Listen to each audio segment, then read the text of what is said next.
We're on. Good evening, everyone. Welcome to the January 9, 2014 Budget Committee meeting in Goffstown. My name is Guy Caron.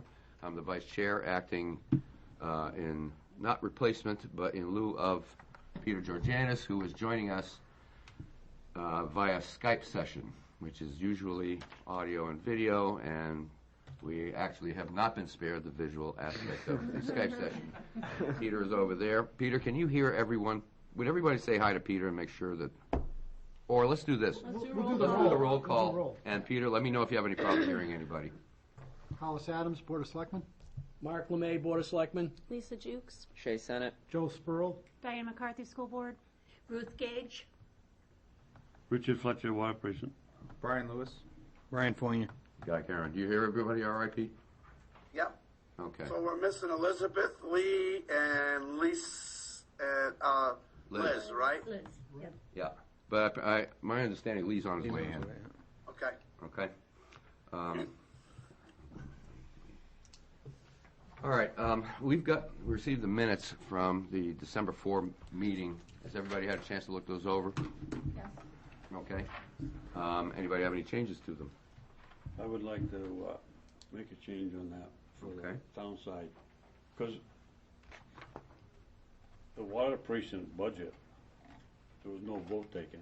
I noticed on the TV there that there were 3 people that voted, but we never called it any farther, so. We never called a formal vote on the water precinct budget? I thought we had, but okay. Well, they called it, but then he didn't. But it wasn't on that. Oh, that's right. I remember that. I saw it on TV there, and Was that on only this? 3 people raised their hand, but they didn't say who was against it or if anybody declined. Okay, we can take care of that after this here. Was that on the 4th? Was it on that night? I thought it was the subsequent meeting. No, it was the last meeting we had before this. Okay, all right, then we'll get to that right after this. Yeah. Anybody got any changes to the minutes of December 4, 2013? Motion to accept? I move to accept. Okay, Joel. Second? Second. Brian. All in favor, signify by raising your hands. Opposed? Okay. Like to note that Pete voted. You voted in favor, Peter? Yes, I did. Okay. Now I can hear you. Selectman Adams, you're here in an advisory capacity and Yes, non-voting? correct. Okay. That's correct. All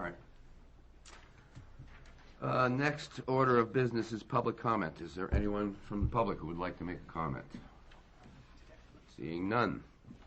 We're going to go on with the meeting, but I'm going to make a slight change to the agenda, that we have members of the school district and the school board who are here to give us a presentation on the GESS contract that they just negotiated and completed. It's GESS and GEA. We have 2. And GEA. Yes. Okay. Would you guys like to come forward? Love to. Okay. I see Dan Cloutier from the school board, Brian Balke from the SAU. We have 2 handouts for you, one that has notes, one that has financials. I'm going to send 6 to my right and 6 to my left.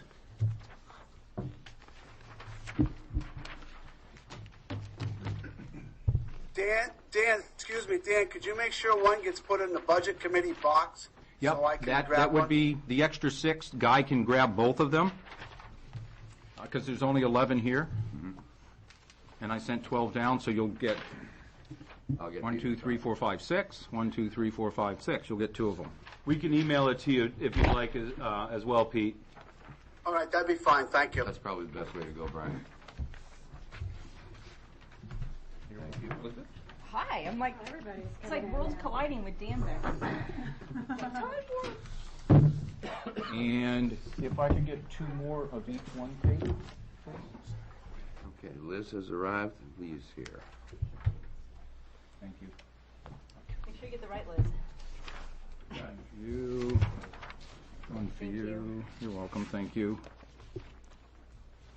For Lee and Liz's benefit, Dan and Brian are going to give us a presentation on the GESS and the GSA. GES. GESS.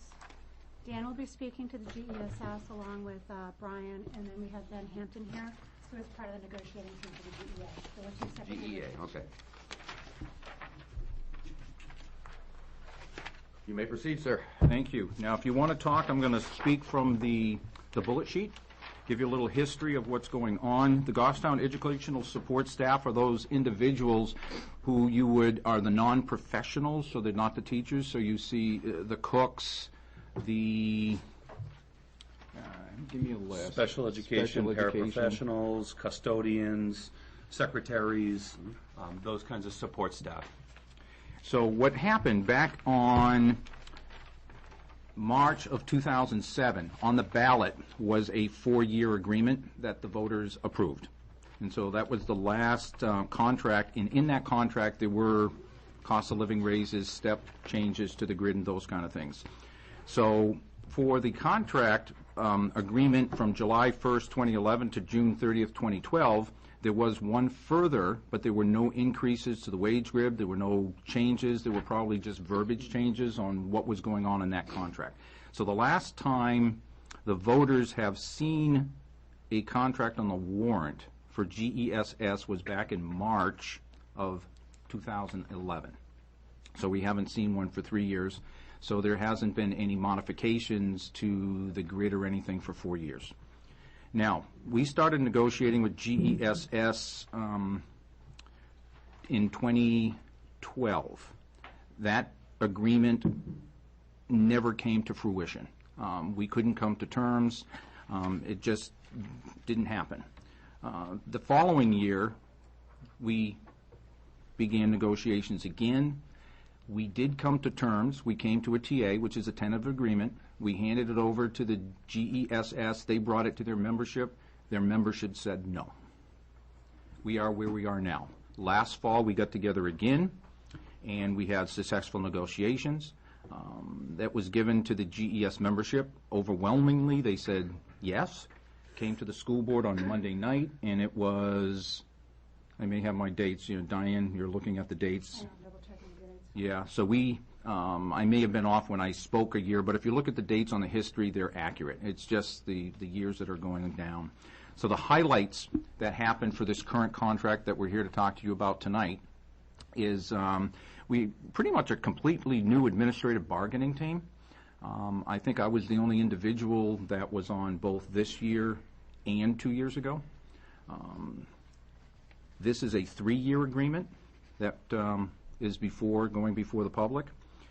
The big piece of what didn't happen when the GESS membership voted down last year why they didn't want the contract was because of how we were proposing, mainly is what they told us, the health insurance.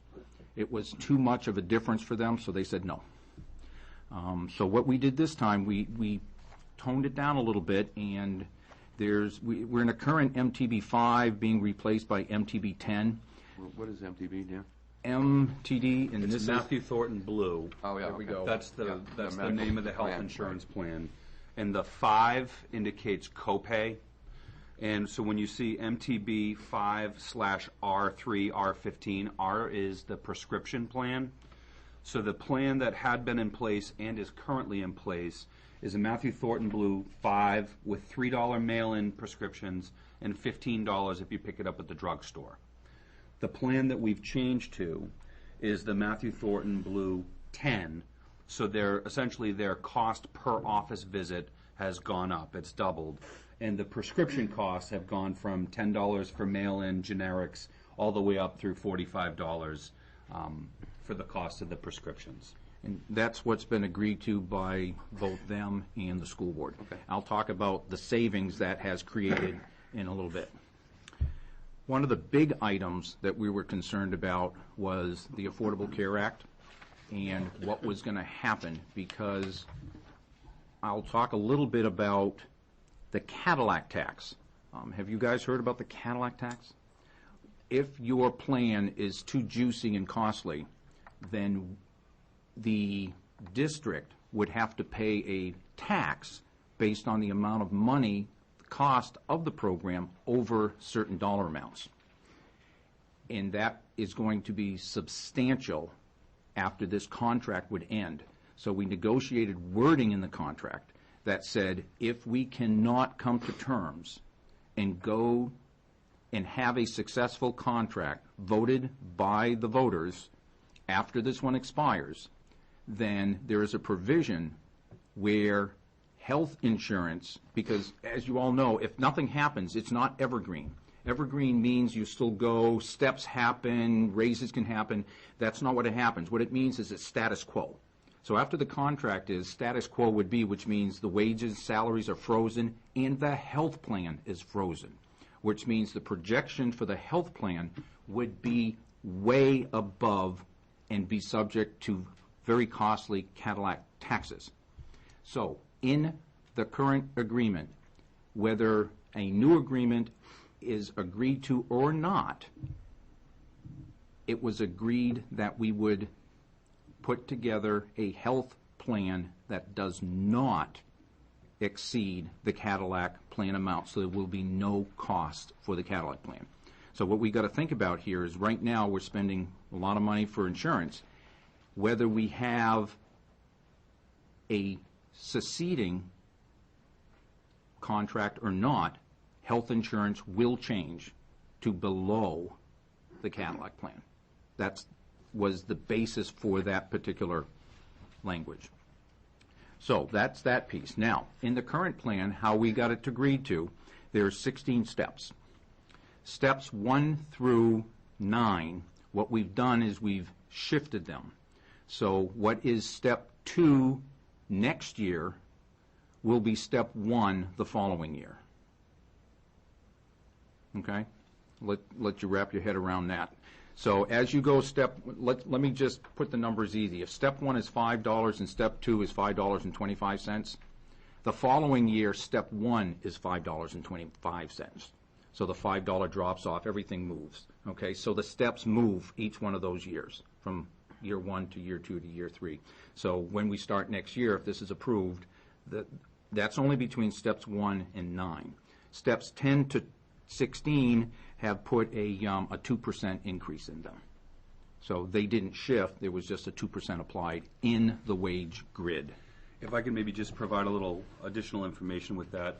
What we saw was when we compared our starting rates of pay for our paraprofessionals, our custodians, our cooks with surrounding towns, we were quite a bit below the starting levels. So when we bring in a new custodian or a new paraprofessional, they come here, they're going to make sometimes as much as $2 less than if they went to a neighboring community. So we wanted to try to increase a little bit those first couple of steps that makes it more attractive for folks to come and work for us. We're good with that. Can All I right. ask one little question? When you're talking Yes. about evergreen, so in simplistic language here, are you saying that since 2011, these employees have the same health care plan, but they have not had a wage increase? That is correct. No wage increase, but the health care plan, the health care plan is not stable by cost. It's by what's being offered. So the costs have gone up 10.2% roughly every year To them? to us And them. and them, because they pay a portion of it. And Okay. their wages have been frozen. Right. So Okay. their wages have been frozen since 2011. Right. Their cost for health insurance has gone up. Their costs for retirement have gone up. They're taking home less money than they were 2 years ago, Okay. 3 years ago. Right. Okay. So that's, I got a question. yes. Brian, or my question is, Brian, you said the surrounding towns. The problem I have with that is because it becomes self-perpetuating where you give a raise, the next guy gives a raise, and we got to give more money, then we got to give more money. It gets carried out of the way. So when you're considering the towns around us all the time, it tends to drive the wages up using that theory. And I guess I understand that, Pete, but at the end of the day, when we're looking to hire someone to do a job, you know, we want to get the best qualified person we can for that job. And I do respect that opinion, but we do want to be competitive and be able to make sure that we're attracting the best qualified individuals we can. Okay, and Dan, what is the percentage on steps 1 through 9? So you said step 1 becomes that amount, step 2 is what step 1's going to be. What is that percentage? It's around 3%, roughly. it is around 3%, or is it It's the 3 table. to 4%, No, or is it it's- 2 to it's- 3%? It's driven by the table. So you would have to go back and look at the table and do your percentages based on that. Because it shifts the table. It doesn't apply a percentage. So the table that was originally produced probably 4 or 5 years ago, that table still exists. So we're just shifting the table, and when we did some analysis, the 30 cents or the 28 cents that it goes up between those steps is about 3%. But as you know, as it goes 28% or 28 cents, it'll shift those micro percentages. So we can provide you the table. It's in the contract, so you could look at percentages if you needed to. Okay, now when you say 28 cents, is that the low end? How about the person that's at step 8? Is his 28 cents, or may his 2% be 98 cents? It wouldn't be 98 cents. I would have to take a peek at the contract, which I do not have with me, but You will in 2 seconds. Kate will have it momentarily. Okay. But it's not, yeah. You understand my question, though, Dan? Oh, absolutely. And I was avoiding the percentages because I was looking at the dollar figures. For instance, in 2014, you're going at 75 cents between step 8 and step 9. So if you take 75 cents and you divide it by $11.78, I don't have a calculator, but you tell me. 75 cents divided by $11.78, and that's for an assistant. 75 cents Yes, divided by? $11.78. It's over 6%. 0.06. 0.063. Okay, that's higher than 3%. But that's because that's the one that. Oh, that's the Right. bubble. Because look at the one next to it, it's only 4 cents. So No, 29 to 59 is 30 cents. 6 to 7 is 30 cents. 7 to 8 is 44 cents. Then it goes, but then it's, when you go from step 9 to step 10, it's 24 cents. There's a bubble in there. There's another bubble between the 10 and 11. That's why we shot that down. It would be helpful if you had a copy of the chart so that you can do the total analysis of what you're looking for.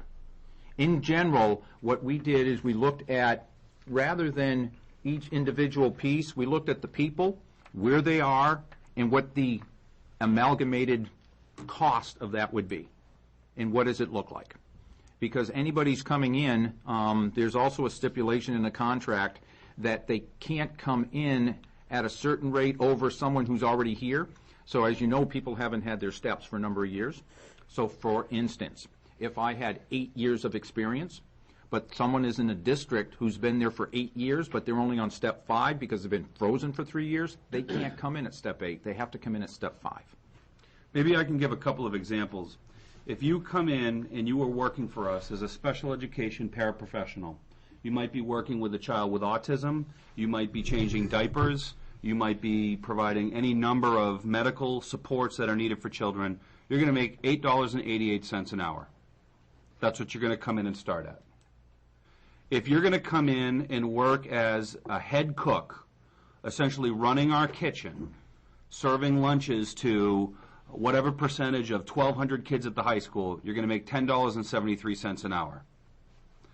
The highest group, so within the support staff, there's a track for assistant, assistant cook, head cook, EMT, of which we have none, but that's something we can talk about that. Paraprofessional with certification, custodian 2, custodian 1, which is a difference of one does maintenance and one doesn't, and administrative assistant, principal's administrative assistant. The high end is for a principal's secretary for $12.26 an hour to start. And the grid goes across 16 steps. The steps are years of experience. So year 1, you're on step 1, year 2, and so on and so forth. So we still feel like the rates of pay that folks are getting, we are glad that we're able to negotiate a small increase for them, but they're still, I mean, you're still talking about making $8 or $9 an hour for the folks in this group. Brian, can we get a copy of Yeah, do you want a copy of the whole contract, Guy? that? You know, if you could email that to Peter. Yeah, we can send it out to everybody. Vivma, Everybody. Well, nevertheless, I'd still, Yeah. if you're offering the entire contract, Brian, that'd be great. It's public. It's public, if people want it. Okay. what the, I'm sorry, Dick? what's the percentage from one step to the next as you go across? You said the 16, right? Yeah. So if you go from the first step to the second step, is there a percentage there? It's, You get an increase? it's not the same increase on every step. No. It kind of jumps around, but it's about 3% as an average. Some are a little lower, some might be a little higher, but it's about 3%. And so 3% for people who haven't had a pay increase in 4 years. And it's pretty because the same matrix has been used for the last probably 9 years, 10 years anyway, and what they've done is they kind of cherry pick different pieces of it. It's not standard. It's as we saw, it was like 6-something% on that one, but it was less than 3 on one of the others. Doing the analysis on it, I think it would be wise to actually look at the dollar amount that goes between the two. As Brian was indicating, if you're changing diapers, you're not making a whole lot per hour in the beginning. Yeah, I would volunteer looking at this right now. That Peter's going to get his answers by looking at this. Yeah. So if you can get electronic copies of this to Peter and he can redistribute them We to will. the rest of us. I see what you're saying, Dan. You're better off looking at the dollar amount than calculating your percentage. Shay, can you send them a picture of it? I was gonna say, I think Okay. That's what I'm doing right Okay, now. great. I'm just waiting for it to go surreal. Let's get this back to It's like having a meeting with the crystal ball from the Haunted Mansion at Disneyland. You missed. Well, if you could email it to me, because I have my other laptop That's going what- over that's here, what so if you email it to me, I can look it on that one. We can't email it to you till we're back in the office, Pete. Shay's got his I'm doing it. I just took a picture and emailing it to him. smartphone. Okay.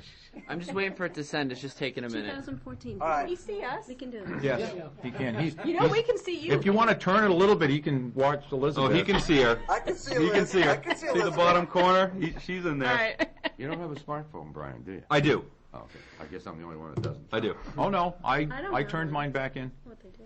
For you. Dumb Continue. phone. All right, the next ones are steps, longevity steps, if you want to call it that, are instated. So the longer you work in succession, the more experience you get, the more you're rewarded by moving up the grid. That's that bullet. The next bullet is retirement stipends. For those who have continuous service of at least 20 years or 25 years, that was negotiated to be increased by $1,000. So right now it's $5,000 when you retire and $7,500. If the contract gets adopted, then it goes up to $6,000 and $8,500. I had a note. Kate, do you remember how many are eligible? 9? 10? So during the contract period, in the entire 3 years, there will only be 10 people who would be eligible to take advantage of that. And we would think that they all would not retire. So the exposure is maximum $10,000 for the contract increase. Our Okay? current contract, Dan, is 4 years? The one that we're, This one is a 3-year contract. the one you're talking about? This The one prior- here. Previous one was 4? Previous was 1. Was with no changes. In the previous one, previous to the previous one, Was 4. 4. Was 4, So okay. it went 4 years, 1 year, and then failed negotiations, For a number of years. and then back at the table. Okay, thanks. We clarified some language on unscheduled late arrivals and early dismissals. That got codified. There was a letter from Dr. Lockwood, who was a previous superintendent, who said this is what happens. And so basically, they wanted to put that in the contract, so we did. There were people who said, we have very close friends who we felt were closer than some. You all have close friends, and they pass away. They would like to have a bereavement leave, because that is usually normally expended for your mom, your dad, your grandparents, your kids, and those kind of things. So we, dependent on the superintendent's approval, you could have one of those days that was set aside for that possibility. So that's in that contract. There's no But really financial. It there's no wasn't an financial. additional day. It Not was an additional. allowing one of their already days. existing bereavement days to be able to be used for, Oh, non-relative? like an aunt or an Yes. uncle, because aunts and uncles weren't Okay. covered either. Right, a non. Non-immediate family. Right. And then there's a limited sick leave bank that is going to be created to cover employees in the event of long-term illness. It is administered by a committee of the union members, I think up to 5 of them. So basically what they would do, and it's limited because it's 2 times the number of, it's in the contract, we can read it. It's not, there's no finances necessarily attached to it, but it's something different, which means you can donate your sick leave into the bank so someone else can use it. Okay. In case there's some catastrophic and somebody's out for a length of time and they run out of sick days. So now we can talk about cost. You guys interested in cost at all? That's what we're here for. You never know. All right, so down on the bottom, you can see the first year step in the grid change is $215,787. The handout that I gave you is on that first page. You can see that in the first column where it will say total wage-related increase, because you can see how all the details are, and that would be, I'm looking at year 1 at the moment. So that's the $215,787. Now, if you go down a little further, remember I talked about we're going from MTB 5 down up to MTB 10? That's a $98,488 savings to just the district. Okay, the employees get a lower premium as well, but the district then gets a resulting lower premium. And then you see at the bottom of that one, $117,299. That includes everybody. But everybody, we have food service personnel, and we have personnel that are funded by grants, which means neither of those personnel have salaries that are financed with tax dollars, not Goffstown tax dollars, okay? So there are 2 other pieces of paper that you were handed, and you can see that total on the 3rd page at the bottom. Food service and grant-funded positions account for $22,155. There's plenty more information on these sheets that does the same thing for the 2nd and 3rd year for you to play with. I don't necessarily need to get into it if you don't want to, but I have one more thing I'll talk about after that.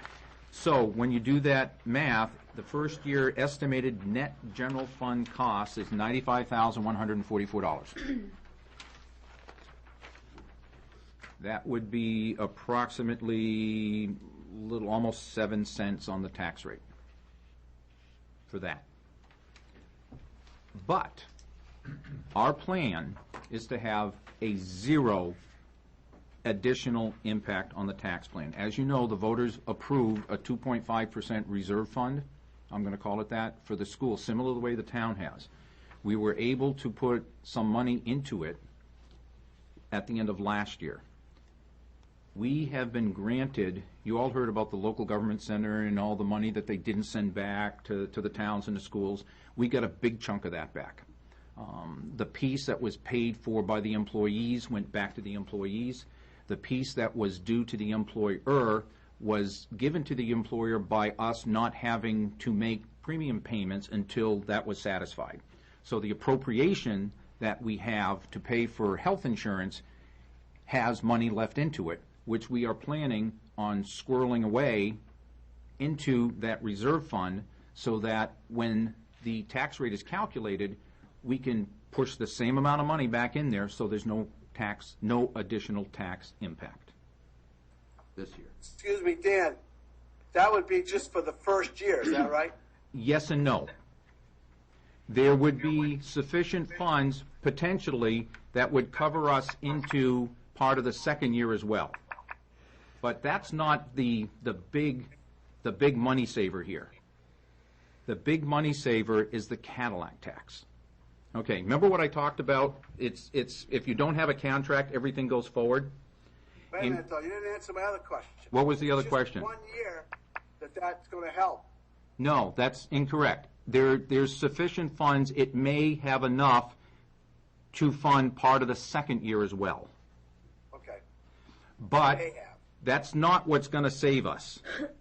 What's going to save us is the Cadillac tax verbiage that's in there. Remember I talked about the health insurance? Well, think about this. If the contract is approved by the voters, yes, there's going to be costs in the first year, costs in the 2nd year, and costs in the 3rd year. But when that 4th year comes, because of the Cadillac tax language, we will be avoiding a little over $250,000 in just the tax. Okay, it's $250,059. That was calculated using our estimate, our historical 10.2% increase in cost. Now, the way Cadillac tax works is if the premiums for a single are greater than $10,200, you pay a tax on a portion of the increase. If a two-person or family is greater than $27,500, you pay that tax. Now, here's the fun part. That savings of Is that tax, that's the Affordable Care Act? That's the Affordable Care Act, Obamacare, whatever generic thing you want to call it. And so when we put the language in there, if the voters do not approve this contract, and we are status quo, just status quo for the next 3 years, suppose we never get there, in 2018, the premiums will be approximately $2.35 million.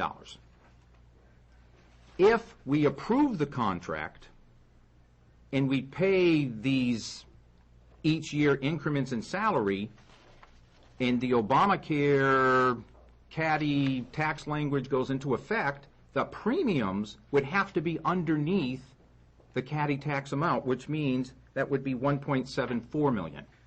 We save $612,000 on premiums alone in that fourth year.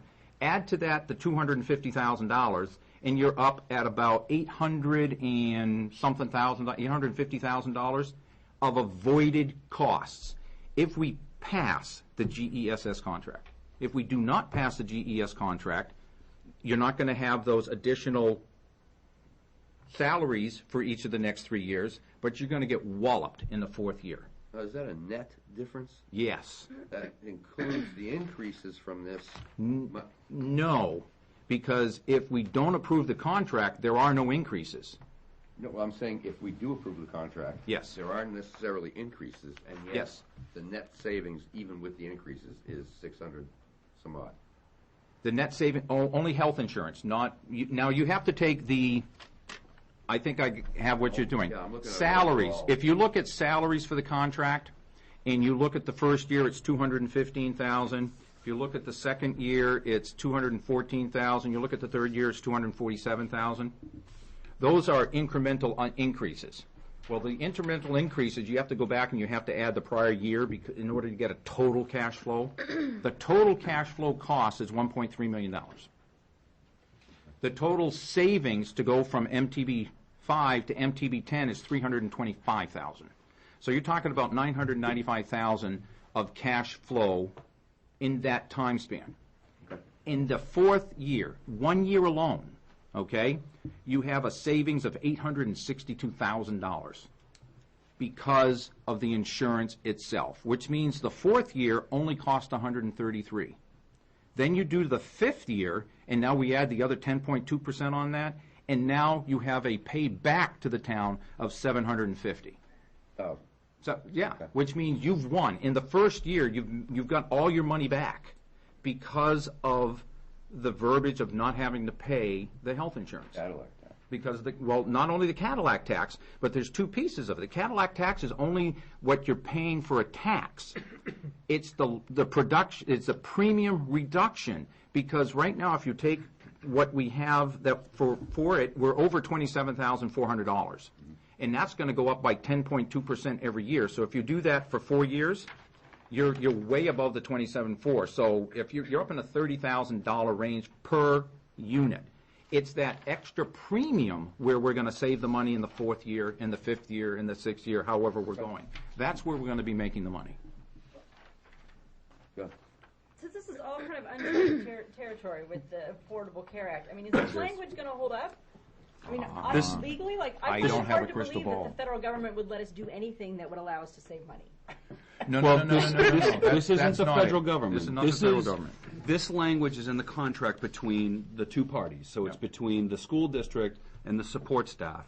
that when we get to the point that the Cadillac tax goes into effect in 2018, so guys, you've got a 3-year contract here. If you went with a 3-year contract and then had 1 year of failed negotiations, which, by the way, our history shows that 1 year is like lightweight, right?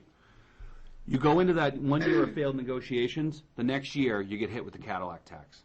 So if we didn't do something to address the Cadillac tax, we're really open to a significant tax in 2018. Now, the language that we wrote, first of all, was written by our attorney. So we feel strongly about the language. Is it uncharted territory? I believe it is. Because right now, this Affordable Care Act and the requirements of this Cadillac tax are new to us. And the rules aren't written yet. All the nuances aren't worked out. There's a lot of details that as we get closer to 2018, I think we'll know better. But the long and short of it is, Mr. Cloutier is precisely correct. Just that language around the Cadillac tax is going to have a significant cost avoidance for the school district, and it's good for the employees. Right. So we really felt strongly that this was win-win, because, by bringing the premiums down, they're paying less out of pocket as well. But we're presuming, of course, that Obamacare is going to survive until then. It's the only thing we have to go on today. Right. We are, and we didn't. It would have been easier for us to negotiate betting on it going away. Yeah. I mean, sure. it would have been easy to go in and say, no one's really worried about that whole Obamacare thing.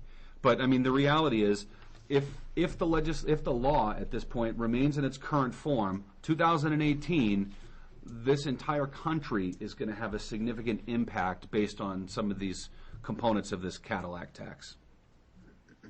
If the lawyer wrote it, then I'm fine. The lawyer wrote it. Believe me, I'm not And complaining at all. Dan agreed with it. So if Dan agreed to it, I was looking at that with. It's like, why wouldn't everybody include this kind of verbiage in their labor contracts and circumvent this tax? It probably is. And is the federal government going to suddenly wake up to it and close this loophole? But we didn't open a loophole. We changed. There's no loophole at all. We changed Okay. the plan. Right. So the tax remains the same.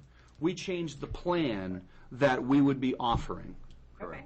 So it's not about the government. no, it's Okay. No. take them out of it. Right. The higher cost. It's the avoidance. Right. It's when we get to 2018 that both parties agree that we're going to have a plan that's below the threshold. Okay. Now here's the reality: if the threshold goes down, that helps us.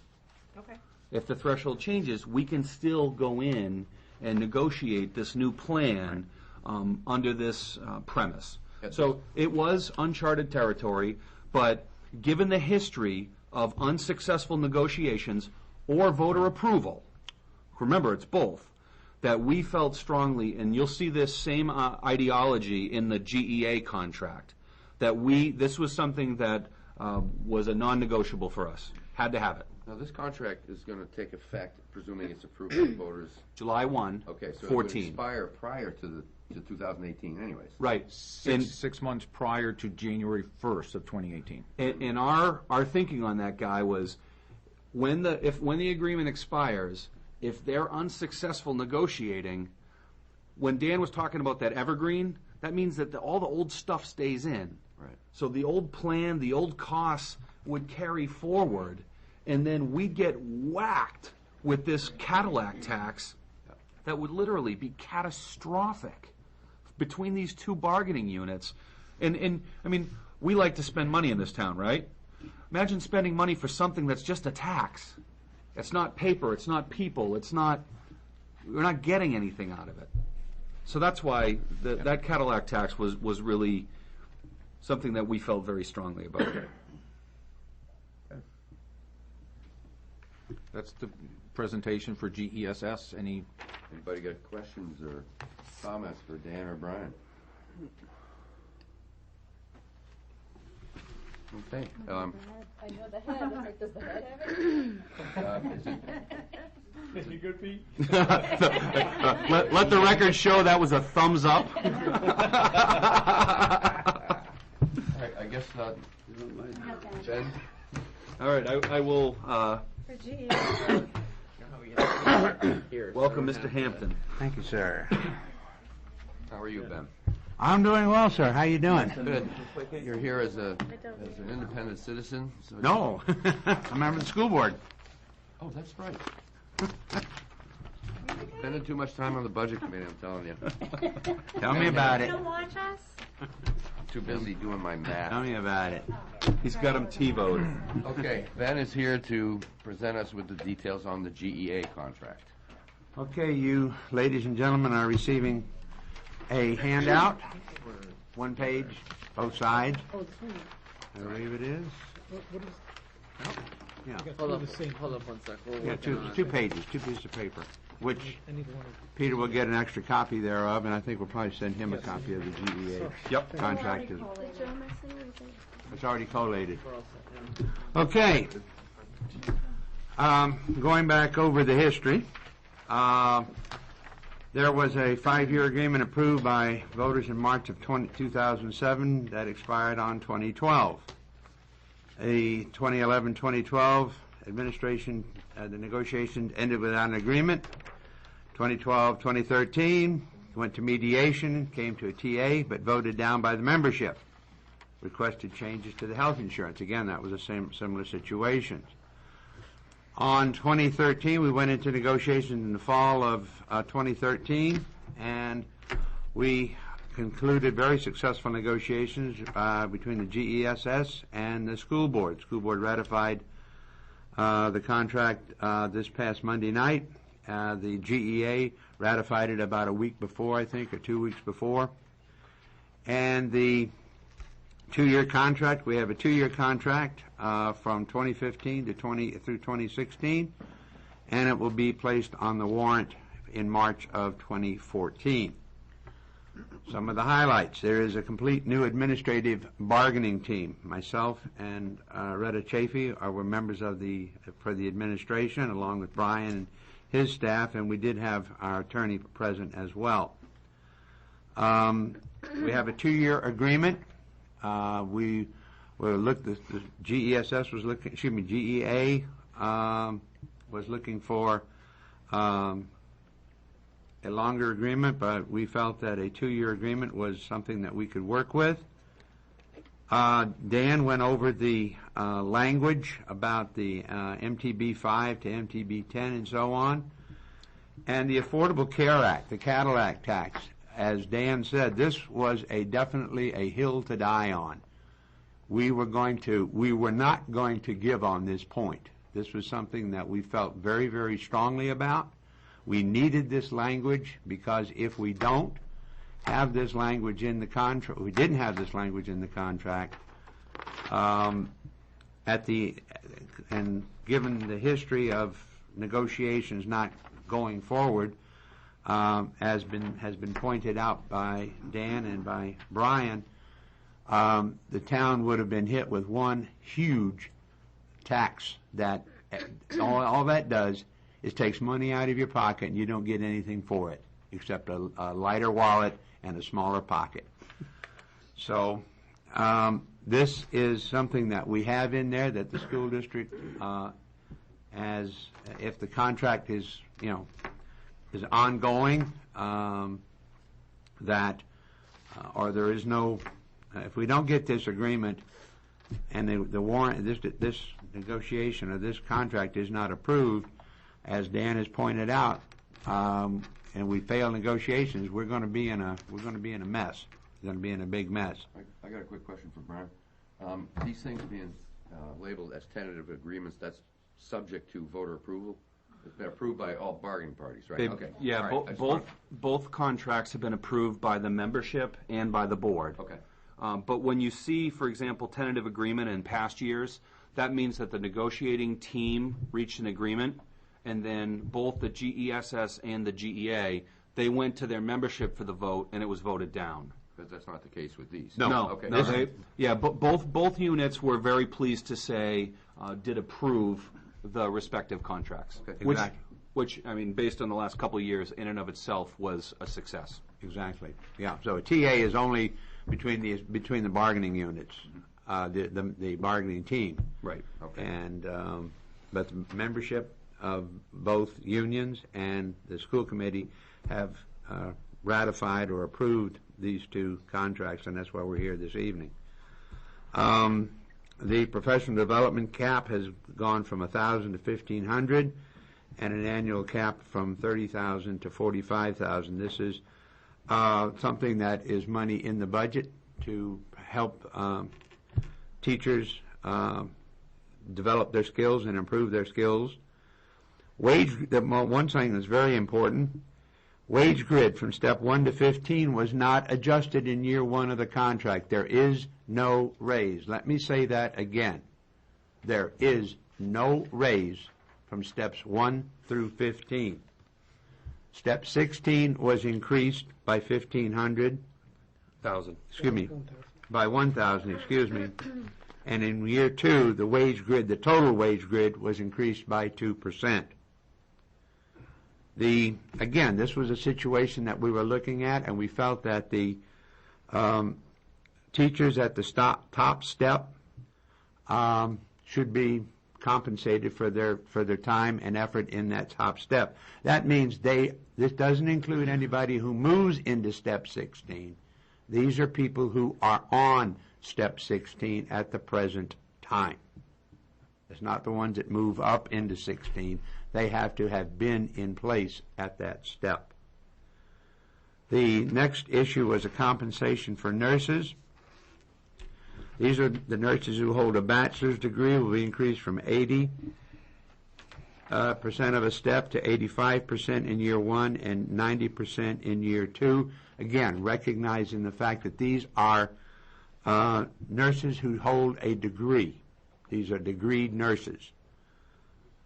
Annual steps are reinstated each year with a second step in year 2 on the last day of the contract, meaning they get a step and then another step at the end of the contract. Longevity has been increased from $250 for 17 to 24 years of service and $600 for 25 years of service here in Goffstown. Here in Goffstown. Co-curriculars were increased by 2.25%.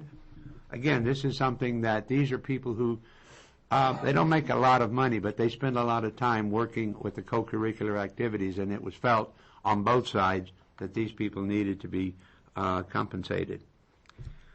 A very important point that we drove for, that I was looking to get, was language for the RIF process, which was modified to include assessment of performance, meaning that in a situation where you have a senior teacher and a less senior teacher, 9 times out of 10, the senior teacher stays. This is reduction in force. This is a RIF clause, when you have to have a reduction in force. Now we have language that we can look at performance, and we can look at evaluations, etc.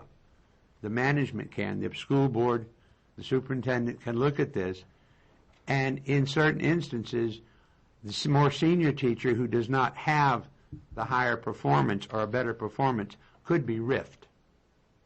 So this is definitely a good management right, and something that I was very strong in getting to be included. But compensation cannot be considered in that case, right? That is correct. Okay. It is experience, it is what they have done, et cetera, et cetera. In other words, there's a lot of things that we look at. Right now, the riffing is based on seniority. Yeah. So Only.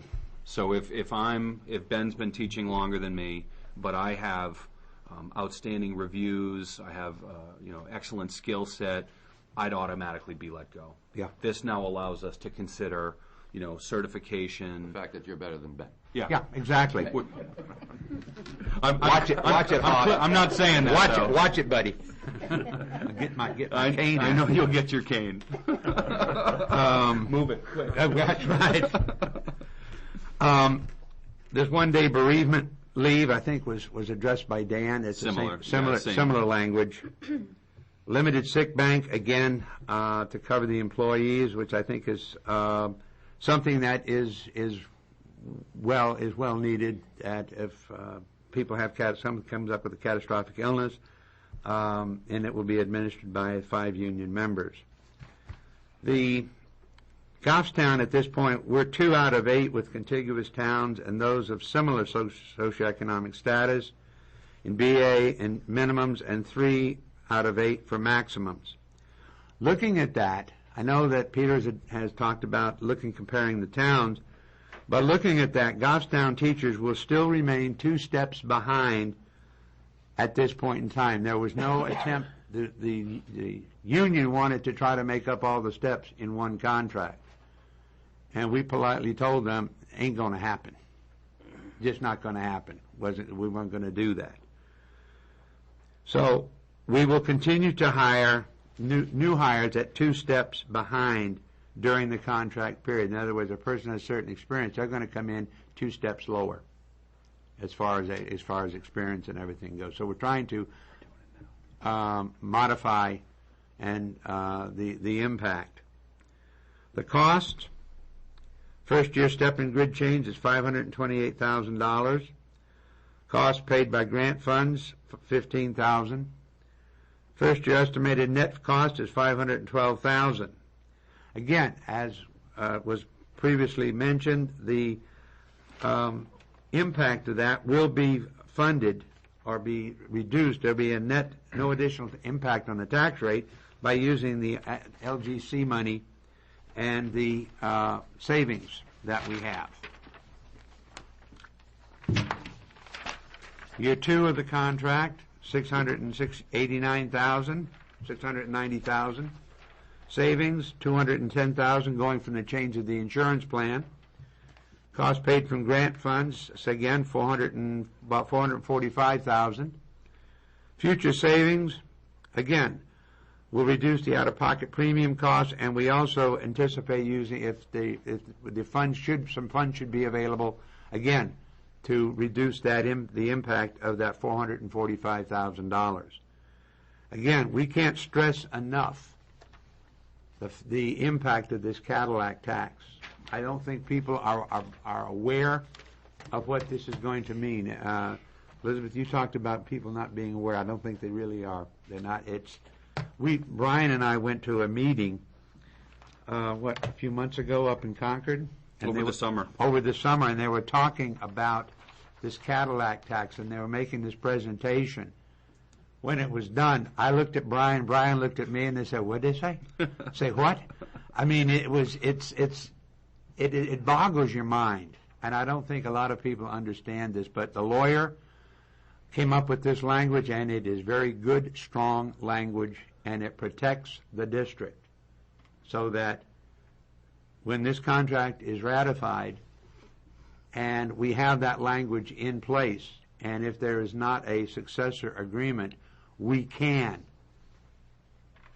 move the insurance premiums down for both GESS and GEA to a level that will be under the threshold, whatever that threshold, if it's a moving threshold, if it goes down a little bit further, or whatever happens, we can make sure that we do not have that negative impact. I'm just curious, why are there no estimated first-year savings from the change in insurance plan? the insurance changes in year 2. Year 1, it's the same insurance plan. Right. Year 2 is when the insurance change occurs. Yeah, in year and 2. That's where you see the savings. Right. So for year 2, the overall cost ends up being $444,960 for year 2. We wanted to, again, all part of the negotiations, but the agreement was to have the insurance change year 2. Right. So for year 1, you're looking at a cost of $512,000. What's really a unique opportunity for the school district is being able to use this contingency fund. We're able to take money for this so-called LGC refund and specifically and intentionally put it towards tax reduction to offset the cost of these 2 warrants. We've never been able to do this before. The school district has never been able to have something like this 2.5% fund. This is new, was new last year, was approved by the voters, and the board feels, and I feel, this is a very creative and frugal way of being able to compensate our teachers, compensate our support staff, and have it be so in a financially responsible manner. In schools, our people are our organization. So for us, the return on investment, as I've shared with the Budget Committee before, what you're getting is you're getting a teacher cost. Your teacher salaries are below the state average. Your per pupil costs are significantly below the state average. In fact, I think only 6 towns or so who are spending less money than us. And your achievement results are in the top 4 and way, way up for how our kids are performing.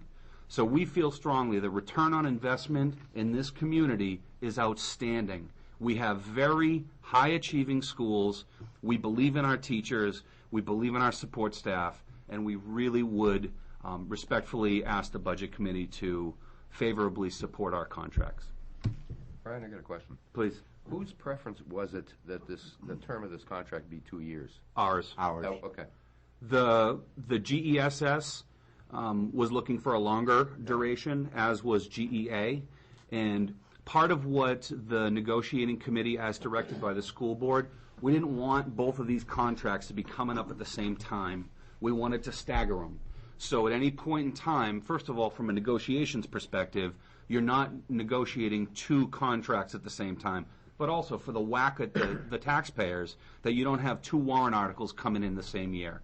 We wanted to stagger them.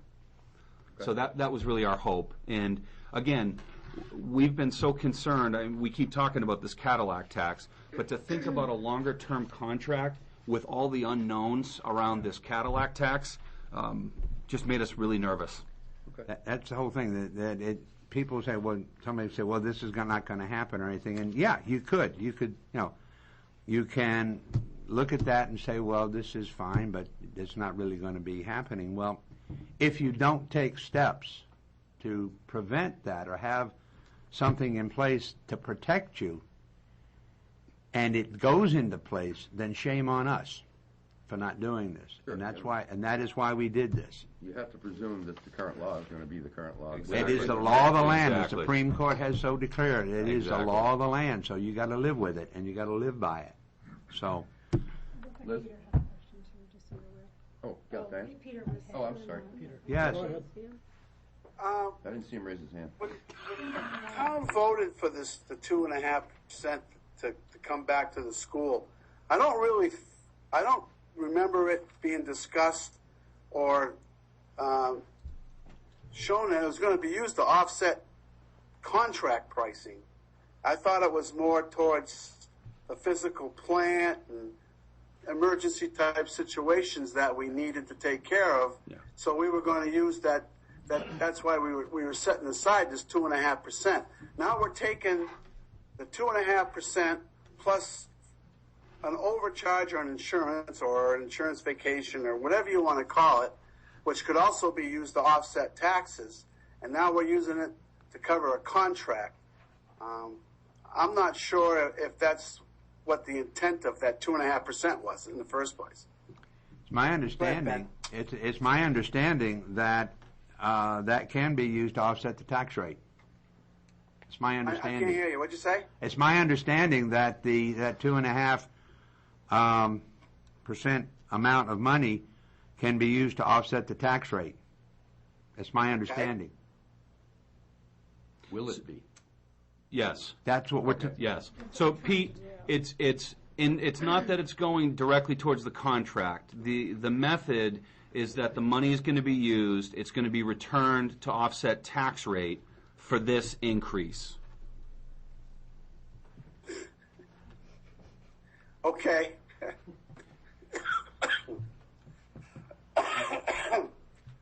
All right, I can choke on that. Okay, Liz, you had? So, just a couple of questions. So, the majority of the people under this contract have not had a pay raise in 2 years, and they would not have it for another year. So they would go 3 years without a wage increase. Correct? If this contract is passed? Would they get a step though in the first year? Two- Even though they wouldn't get a raise? They get a step the first year. Yeah.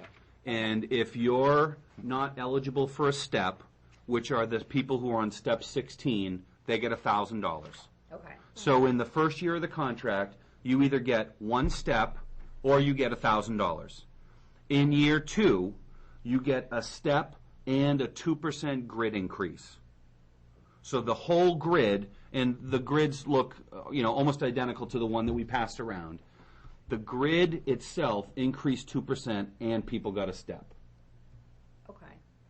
Okay. But you're correct. The teachers, and by the way, the voters of Goffstown haven't voted on a teacher contract in 8 years. That's right. So they're coming off. We had a 5-year agreement, and then 3 years of negotiations. So it's been a long time since the voters have voted on a teacher contract, and over the last several years, the teachers have been frozen. Their retirement costs have gone up. Their health insurance costs have gone up. They're taking home less money than they were. So it's the same. It's really the same situation as the GESS. So my other question is, on the change of healthcare plan from this MTB 5 to MTB 10, do you have any idea what, on average, what the district's percentage is for its contribution? Has that must have changed. When these plans change, the district's percentage of contribution must go down. Percentage of the premium. Yeah. The percentage is the same. The premium goes down. So is it? Can I clarify? Please. If folks don't know, this is Kate McGrath, the HR director. Kate, chair. So in year 2, when the new plan goes into effect, right now our cost share is 85% for single and 80% for 2-person or family. And that's true on the Matthew Thornton plan and the Blue Choice plan. We also have a third plan, and that third plan is called the JW plan, and that's driven by the cost of the Blue Choice plan. Okay. When this plan goes into play in the second year of the contract, it will become what's called the driver for all of the plans. So it will stay at 85/80. By default, the other plans are going to go up in what the employees are paying as a percent of the premium by about 10%. Okay. So if they choose to stay on the more expensive plans, with this new plan becoming the driver, they're going to pay an extra 10% of the premium for that plan. Okay. Okay. Thank you. Thank you. Anybody else? So, Could you give us a total number here? What percentage of increase in salaries or total salaries or wages are we looking at here? Here, Kate can come back up. With the steps and. She's got all the facts and figures. So in the first year, it's an average 3.7% increase with the step only. And in the second year, it's an average 5.6% increase. That's what's When we look at that over the course of the time that they have not had an increase, it's an average 2.3% increase during that whole duration. 2.1? 3. Pete has a question. Yeah. Go ahead. Peter. Okay, my question is, it's 3.7 and 5.6, and then you say, well, over the course of the contract. The course of the contract, not having a contract, was on both sides. They couldn't come together. So that has to be set aside. That can't be considered. That's a decision they made. I'm curious to know is, what is the savings on the premium to offset those increases? It was the $218,000 and $218,815. And that's that second year number, right? That's right. So the school's going to save $218,000 because of the reduced premium that they have to pay. That's correct. Okay. And the increase was in that second year is $690,000. So what you're saying is that you're going to reduce it's going to be about $400,000 increase to the bottom line, 470,000. Yeah, the bottom but line there's also in the second 20 year, Ben. That's, you understand where I'm coming from? 218,000 plus 26,000 from grant funds. So it's about 400. and 45,000. To the bottom line in the second year. Yeah, bottom line net, 445,000 approximately. Thank you. And Pete, that's all on the sheets that you'll get. Yeah, so the Okay. back. Anybody else? Appreciate it. Thank you. Thank you. I presume we can get a hold of you if questions come up between now and Doomsday. Yeah, you have my email address. I do indeed then. We gotta vote on this tonight, don't we? No. This is something that, once we get the draft article, then we're gonna vote to recommend or not recommend before it goes to the deliberative. But what about What about public hearing? That's next Thursday. I don't think we're, Hey, Peter, Guy, go ahead. we're going to want Diane to present that, or the school board to present at the public hearing. We don't want to try to explain that. No, absolutely. Yeah, keep in mind, we're not recommending or not recommending any appropriation articles in public hearing. We're making a presentation, and then thereafter, we're gonna come back before deliberative, and we're gonna vote to recommend or not recommend, make last-second changes to the budgets if we, depending on the input we get from public hearing. So no, we're not voting on to recommend this or not tonight. So we don't, typically though, you say at the budget hearing whether you support it. I don't think so. No? Okay. No, I don't think that's been, Past. they have done that in the past? I'm pretty sure. I don't We don't- recall having done that. Well, we don't have the articles aren't due until the 14th, and we have our meeting on the 16th. So maybe there was more time in We between need for to guys look to at the do it. actual article anyway. You're right, you're right. So we don't know. We We have- don't know what the articles we've are had going to it- be till the 14th. We get when, after the public hearing, we Right. have a meeting. We get one more vote meeting. on them articles. And then we vote on all the articles, we make any last-second changes to any budgets if we decide to. Right. Okay? Okay. All right, there's been we're gonna have to make a couple changes to the agenda I sent out because a couple of things have come out since I sent it out. I guess I'll turn this to you. You guys may recall it's on page 2 of your town budget book. There's an item there, it's second from the bottom, 47,900, the SCBA replacements, the airbag replacements for the fire department.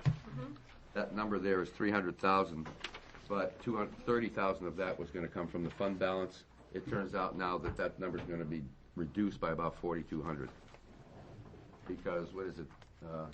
The grant has gone up. The grant has not gone up. The grant itself, the total grant that we're looking at for the article is $1,099,734 for the purchase replacement. As we look at it, our original share, which we thought was going to be $30,000, has now been dropped down to $25,763.07. The numbers have been readjusted. I just got this from Sue at 5 o'clock this afternoon. I noticed Chief O'Brien's in the back of the room. If Chief O'Brien would like to speak and address to it. Briefly. Okay, briefly, if you want to come up and try to explain that, Chief, real quick. We're happy to have you sell us on the idea that it's costing us less money. The Cadillac tax. I knew he'd start out right. Okay, let me ask you a question real quick, Chief. I'm looking at this, what I got from Sue. The appropriation we have on this budget is 300,000, but here I'm showing 257,630, and the grant is 231,867. Right, since Our portion is now 25,763. Right, since we're the host of this grant, we're the true applicant for this grant, so we have to manage all the funds that we get in. So the total appropriation for this grant is $1,099,734. The federal share, if awarded, will be $989,760.60. In the total, I guess the cost share would be $109,973.40. But the true Goffstown share, because there's 6 communities that are involved in this grant, the true Goffstown share is $25,000 $763.07. So that's trying to make it clear and as I could, I guess. Pretty clear. And the reason why initially we said 30,000 because we're trying to determine, each town has to specify so many air packs. We break that down per cost per pack and ultimately what was in the grant. So we had to get that honed down a little bit. Got you. What happens if a town doesn't approve it? For example, say if Ware says, well, we're just going to back out because we just don't have our town share, their town share is about $19,000. Then we just notify the grant specialists and they just back out that amount. Take that amount. Okay. Right. Sue, this is going to appear as Article 19. Is that The etched in stone? The Okay. numbers will be dependent upon, planning board is having a public hearing right now. Right. We don't know how many zoning amendments they're going to be putting forward, so our numbering Okay. starts after theirs. Okay. Oh, I'm sorry. This is in addition to our. Okay. Thank you. Any other questions? So, how many packs do we have now?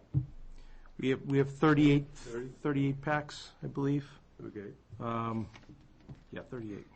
And what is the cost of a new pack? The cost. Are you buying the bottle with the pack, or are you using the bottles that we have?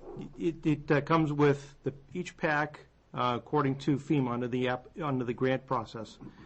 Each pack would include obviously the pack, a bottle, and a spare bottle. So the cost of right now, we estimate the cost of each pack is $6,500 a piece.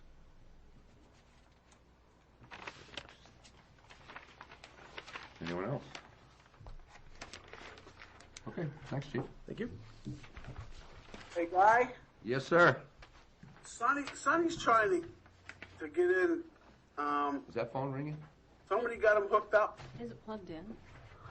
Phone here? Yeah. He's trying to He dial into doesn't the know, spider he doesn't phone. know that phone number to call into or whatever you're supposed to do. Is there a number on Sue, it? do you know Five new off the top of your missed head what the calls. number is? To the There's spider? 5 new missed calls. 5 new missed calls.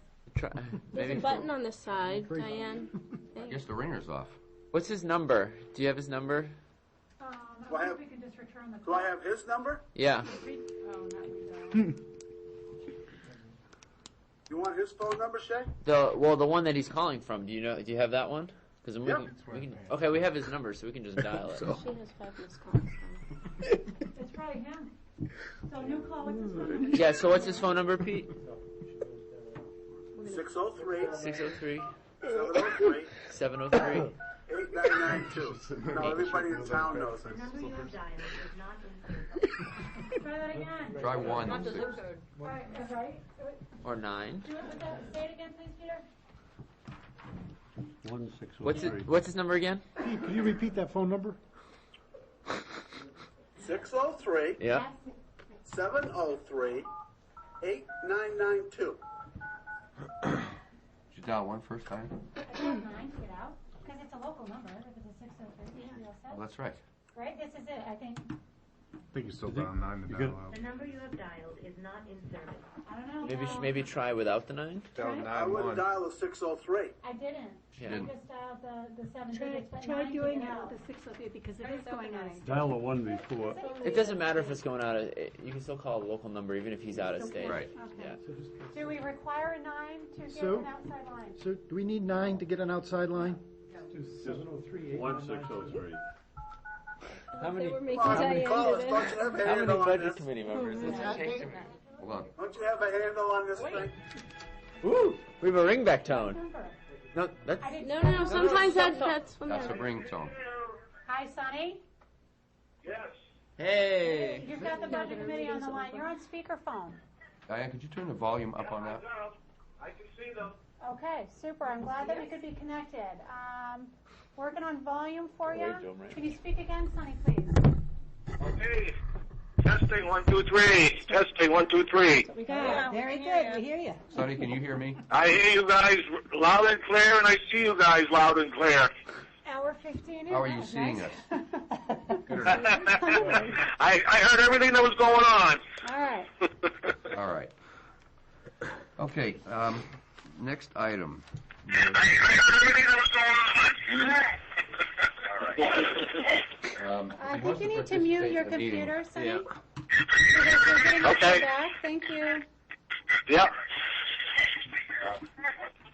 Okay. Okay, it's Donald. Okay, thank you. Okay. There was an email sent to, I don't know, and I forwarded it to you guys from Carl Quirin this afternoon in regards to a reduction that we made to the salt line. I'm looking for that line now. Does anybody know what page that's on off the top of your heads? You made it. What was who made, was it Joel that did that? It was Lee. It was Lee. It was Lee. Okay. What did you do, the 5-year average? Yeah, I think he did. Chair, I have like 15 copies for everybody if you want a copy to pass to that. Oh, does anybody need a hard copy of the letter from Carl? Send it over. Yeah. My Not email, he doesn't have It it. doesn't have a line, but I mean, Page 22 of the town. 22?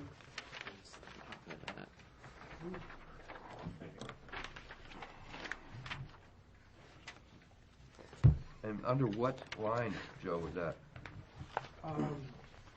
It's 60010. Oh, there it is. Yep, you're right. And Lee, I don't have the minutes in front. Actually, we don't have the minutes from that meeting yet anyways, but do you recall what the reduction was?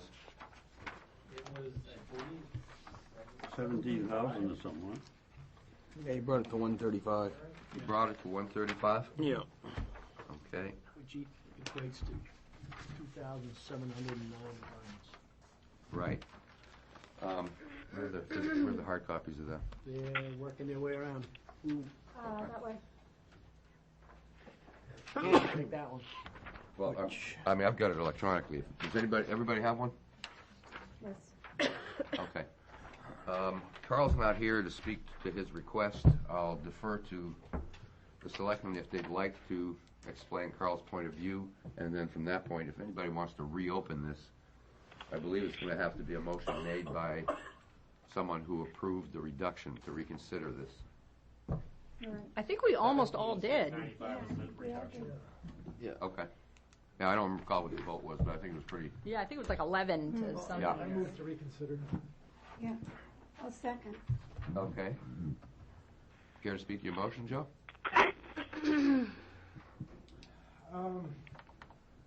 Well, Carl is saying so far in 2013, we've spent, $207,000 on salt. And the original request was only for about 153,000, which we cut down to 135,000, I think. Wait a minute, is that right? Yes, Yeah, that's that's correct. Okay. What was the original amount?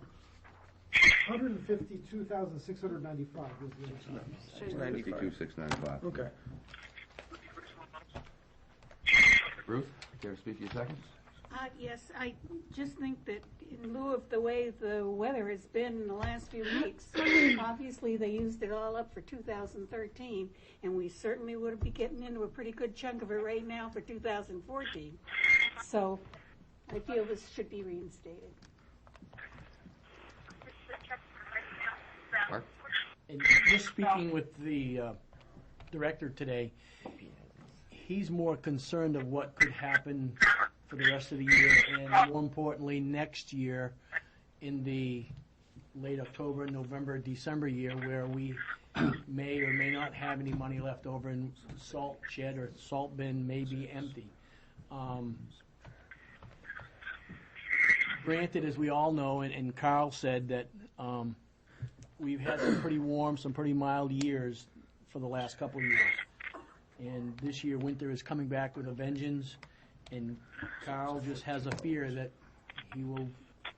something's going to happen and he will not be able to fill the salt needs of the town, and somebody's going to suffer, we're going to suffer, and road conditions, public safety is going to be scrutinized, and he's just looking to try to get the money back so that we can have a good, safe town to operate in and drive in. And I know the highway's done an excellent job with this last storm.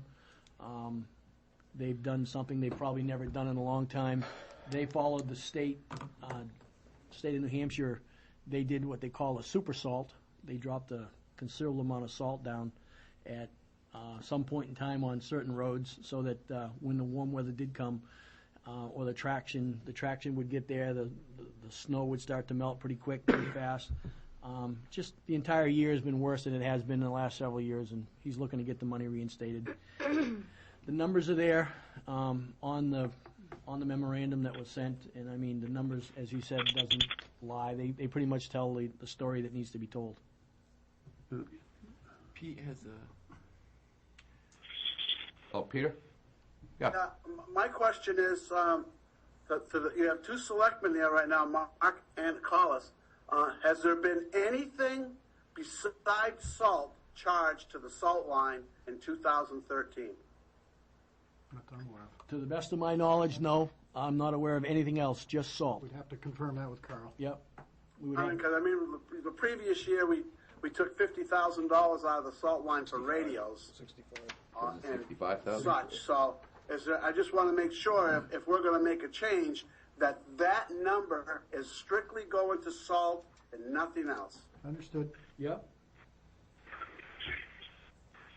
That's a fair question, isn't it, Guy? Yes, it is. Yeah. I believe it is. The thing is, do we have the authority to roll that into a motion? Because being a bottom line budget, can we absolutely. stipulate how But I mean, if you're in here telling us one particular line is short, we want to make sure that only what's that line is designated for is what those dollars are being used for also.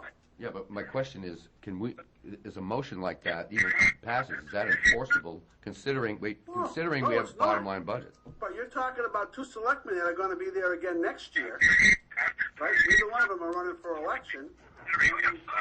We're going to be able to hold their feet to the fire, or whoever sits in these seats, their feet to the fire next year, saying, well, wait a minute now, we use this money for something else. Those lines are definitely able to, anybody can go in and look at that, what's being charged to those lines to find out. The selectmen can just query it and find out, I'm sure. Okay. There's a motion on the floor to reconsider. Did Collis have his hand up? No, go ahead. To reconsider our vote from, I think it was the last meeting. It was. Okay, anybody else want to discuss the idea of reconsidering it any further? Okay, all in favor, please signify by raising your hands. We're voting on reconsidering. Reconsidering. Just reconsidering. We're voting to not changing the amount. reconsider. 1, 2, 3, 4, 5. Opposed? 1, 2, 3, 4, 5, 6. Motion fails. Those who are in favor? Do you want to get? Oh, Peter? Pete was. I voted not to reconsider. Sonny had a vote too. Okay. Yes. Are you voting yes? Yes. Yes to what? To reconsider. Is that what you're To voting for? reconsider. Okay. We got Sonny. Voted yes. Who else voted yes? Okay. Ruth? Dick? Mark? And Joe. Shay, did you? Joe. And Peter, you voted no? Voted not to reconsider. Okay. And so did, okay, everybody else did. All right. That motion fails. Okay, next thing. Last week, or not last week, the last meeting we had, we discussed with Peter that two of us, I can't remember who it was, I think Shay was one. Two people were going to get together and work with the chairman on preparing a presentation for the school budget. And two others, I think, Liz, you were one of them for the town, and who was the other one? You. No, it wasn't me. Yes, it was. Well, I remember it clearly. I do okay. too. It was. All right, well, our original plan tonight was to put together a number, get our final number for the town budget, and as we did for the school, and what we're going to present as a number at public hearing. We're going to be unable to do that tonight. So you and I and Peter are going to have to put something together over the weekend to come up with a number. The reason Why? for that is that we've got, you remember the adjustments we made to the 2% increase to non-union employees kicking in July, okay? We took that out. And we did not come up with a final town budget number at our last meeting because we didn't have all the details from Sue as to how it affected other lines, FICA, Social Security, et cetera. we've got that number from Sue now, or those numbers and those adjustments. What we don't have, and that Peter has, but not in Maine with him, are the adjustments we made. I've got scribblings all over my budget book, but I can't be sure that dash 1,600 doesn't mean the line was reduced by 1,600 or was reduced to 1,600. So who has it, Joanne? Well, I know Sue doesn't have them. We don't have all the minutes. So we can't go back over the minutes and come up with that I number. think the only minutes we're missing are the last meeting's minutes, right? No, the last two. The last minutes we have are December 4. We have December 19th and December 18th. Did we already approve those? No, but we got it in the email. That's the one I'm talking about. That we, right at the end, the water precinct budget was brought up. Guy? We really didn't take a Hold on a vote. minute, We really didn't take a vote. That's right, we But didn't. If you look at the TV, there were 3 people voted yes, and then it never called for a vote, no, Okay. or. Don't let me forget to do that tonight. Yeah, Peter. Guy, we skipped the 12-4 minutes because we didn't have them. We did other minutes after that. Okay. Then we should be able 12-4 to. minutes we did not have. We should be able to. December 5th and December 12th. Pardon me? On December 19th, we voted on December 5th and December 12th minutes. Okay. So then we do have all the minutes, so we can put that together. Only minutes we don't have are last meeting's minutes. And that's where we made the cut on the salt line. I think Elizabeth made the $500,000 cut on the road plan. I think that was at the last minute. But Joanne sent them out. We have them. Joanne sent them out. The 18th, wasn't The it? 19th. Yeah, that was on the 19th, right. Right. So we So got we that, do a have reduction of them. $17,695 in the salt line. Yep. We have minutes from the meeting of the 19th? Yes, Yes. yes. If you look at the It should very be in your bottom. email. Yeah, they were there, I just can't I'm looking remember. right At the now. very bottom of them, you'll see that water precinct, it really didn't say anything about a vote. Down the very bottom there somewhere. Or was that at the other meeting? Might have been. Okay, No, I let's, think it was the town. let's get the water precinct out of the way right now, okay? You guys recall Dick going over his village water district budget? Okay, are we okay with that? I make a motion that we recommend the budget as presented by the water precinct. Second. Recommend? All right, not recommend. Present at public hearing, There the you go. budget as As presented by, presented by the, yes, okay, by the water precinct. okay. Who seconded that? I Dick. did. Hey, Dick. That was the 18th. Any discussion? All in favor? Opposed? Pete's opposed. He's opposed? You're opposed, Peter? Yes. Okay. Oh, you're also Abstain? opposed. I was abstaining. Mark? I was, so. You're Sonny, abstaining? how do you vote? Okay. I don't Yes. remember- I don't remember being, I don't think I was here. Sonny votes yes. Votes yes. Okay, abstaining with Mark and Brian. With a Y. Okay. So here's what I'm thinking we do with the town budget. I can put together the numbers out of the minutes, okay? Guy, do you need the 19th minutes again? I have them right here. Are you suggesting we go through this tonight?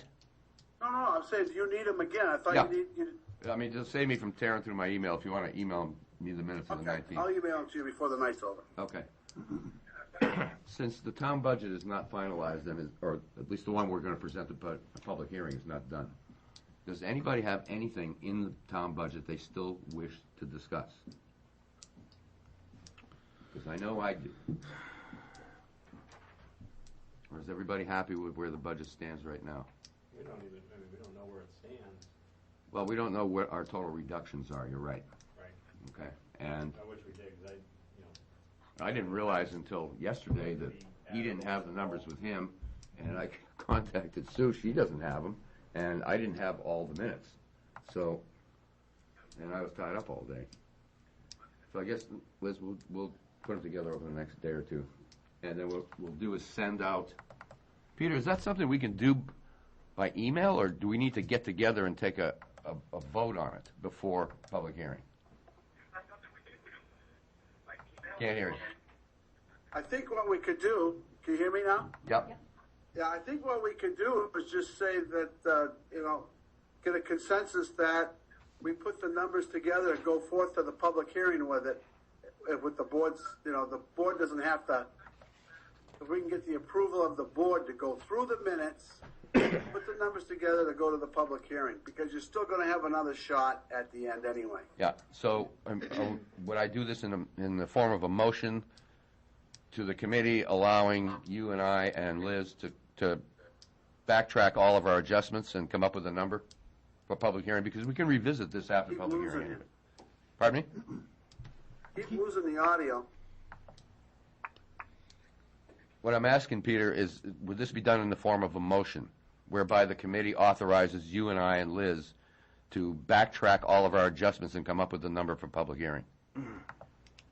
Or Yeah, do I we would just say do so. it? That's what I would do. All right. Anybody want to make that motion? I'll make that motion. Brian? Joe?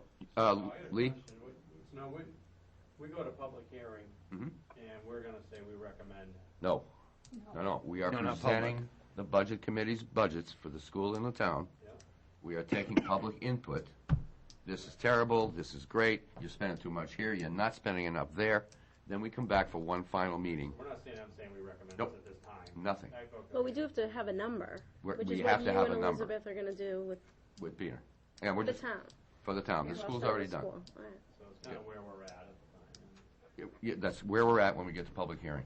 Except that right now, I just don't have the mathematical number because I don't have a list of the adjustments we made. Who seconded Brian's motion? I will. Okay, Brian and Brian.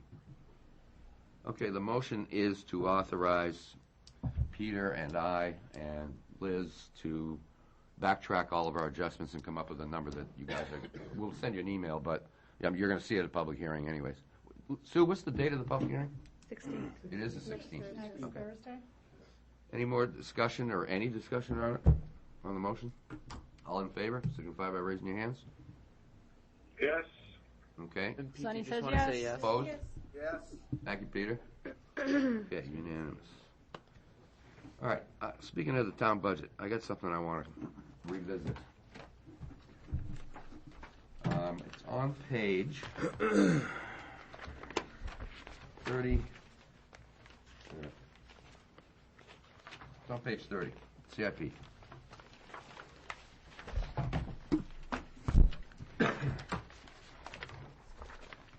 I got a problem.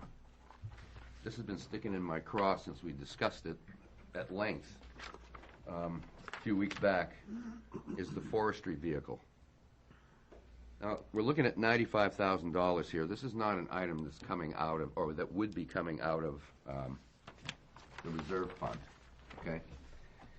We're talking about, if I may, without a motion, if I can just speak to it, or otherwise, I'd like to make a motion, and hopefully somebody will second it for discussion. I'll second it for discussion. You will? Yep. Okay, I'll make a motion that we reduce that line to 0.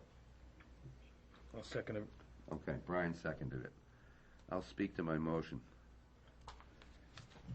The current forestry vehicle, the arguments that I heard for replacing it are that, one, it's old, okay? Well, look at me. Look at you. Two Easy. is that it doesn't get to wear, it's not very fast. But we're talking about a vehicle here that passed the state inspection, number one, okay? I know it's old, but you're talking about a vehicle that's got good tires, good exhaust system, no rust, wipers work, lights work, heater works, defroster works, the car passes state safety inspection. Excuse me, Mark. Let me finish, okay? And the reason I know, We'll all have our turn. Go the ahead. reason I think it passes inspection is because the chief told me that when we discussed it. I'm having a hard time justifying replacing a vehicle when we already bought a truck a few years ago that was supposed to replace this, but the vehicle got redirected to some other duties. That's why I'm looking to push this off. I don't think this is the year to replace a vehicle that's running. And yeah, a new one would give us more capabilities, et cetera, et cetera. I just can't justify the money. Brian, want to speak to you a second? Yeah, I agree. I mean, I just feel that it's not the time, especially with the fact that we're looking possible new fire stations, stuff like that. I guess we got to kind of pick and choose here. But that's my opinion. Joe? I think we were also told that this vehicle is not reliable, that it breaks down a lot, and that it's just not functional anymore. And you know, if it passed inspection this year, there's no guarantee it's going to pass inspection next year. I mean, it seems to be something that is ripe for replacement. And we have a lot of woodlands in Goffstown. We have a lot of areas where fires can break out far from paved roads, and a lot of these, you know, a lot of people live bordering on these woodlands. It seems important for our firefighters to be able to get back into those areas, and this is a vehicle that would let them do that. Mark? I will echo what was just said. I mean, I drive that truck, and I'll tell you what I think of the condition of the truck. As a firefighter of the town of Goffstown, it has a manual transmission, good, bad, or indifferent. I really don't care. The brakes are not in the best of shape. They pass inspection, don't they? They pass minimally and marginally they pass inspection. The windshield wipers, you put your hands and you go like this. They're air operated. 9 times out of 10 they don't work. So you have to take your arm and move the lever up on the window to get it to work. The truck itself, you say no rust. There's considerable rust. It was patched up with Bondo a number of years ago. It doesn't even have a solid roof. The seat belts that were in it are seat belts that were taken out of old vehicles. They were hacked in, put in so that we could have some safety. The roof doesn't even have a solid roll cage, roll bar over it. If it rolls over, falls over, you land on a canvas roof, and I don't have to tell you what will happen after that. The pump itself, the skid unit is a number of years old. The inside of that pump is starting to get rusty, starting to get rotten. The chief brought a piece of piping in to show everybody. I looked at the rest of the pump, and I know that it's getting pretty old, it's getting pretty rusty. The engine in the crankshaft was rebuilt how long ago, Chief? Just what, last year or the year before? 2 years ago. I mean, we've had to do an engine rehaul on it. We got a good engine, too. No, the engine's not good, okay? By guy. Yeah. I mean, I guess I won't say our DPW maintenance person has been doing us favors by keeping it in service. I think he's been doing us an injustice by keeping it in service and serviceable. We've had multiple breakdowns. I mean, the chief's got all listings on it. And as far as my other concern is, we're going to take a $500,000 fire truck or more. We're going to drive it out in the snow in the middle of the wintertime when we could take this all-wheel drive, all-terrain vehicle that we have, safely put 4 guys in an air-conditioned climate cab, heated cab, so that we could get to the scene safe. I know if it were me, I would rather crash a $90,000 fire truck instead of a $500,000 fire truck in the middle of winter. I feel this piece is long overdue, and I think, again, for the number of times it goes out, it has a very specific task, it has a very specific job to do, and the last time it went out, the chief in his presentation showed one of the guys taking and moving hoses around so that we could get it to go, and I don't think it has a heating system in it. I think if you look at the hoses today, right now, if we would go to the firehouse right now, the heater is completely out of that truck and it goes right back into the engine, so it has no heat. Okay. I got 2 questions for the chief, and then I'll get to you real quick. Is there New Hampshire state safety inspection sticker on that truck? Expires in March. Okay. Second question, how many miles did that vehicle run last year? How many miles? Yeah. I don't have that information. 500 miles, 5,000 miles? I don't have that information. Could you? couldn't tell you. No? Can you get me that information? I can find out for you, just to give you some idea, because of some of the breakdowns that truck has incurred. It's been unavailable when needed. The bottom line is on this thing is it's to me it's an unsafe vehicle. Okay, but According to NFPA and others, when you have a vehicle that's retrofitted in the way it is today, it was never intended to be a vehicle that is being used for today. It's a military pickup truck built in 1968. right. Like Selectman LeMay said, the seat belts are old ambulance stretcher seat belts. How much is a roll bar? Oh, I don't know. I don't think you modify that vehicle anymore. Like I said, the rust on that is gone beyond its ability to be repaired. Chief, beyond the value of the excuse vehicle. me, Chief. It passes inspection. You can't have excessive rust into the passenger compartment and get a sticker. I know that, and you know that. My only concern, Guy, is what happens come March and it doesn't pass inspection. Then you go to the voters next March, or you repair it with Bondo, as you've said. And now we see that it can't. The mileage on the current sticker is written on that sticker from last March, right? Yeah. State inspection stickers have the mileage. From a year ago. So if you can do me a favor, take a look at the mileage on the sticker and the mileage on the odometer, and I'd be really curious to know. Because if this passes tonight, we might want to revisit this motion after public hearing. I don't know.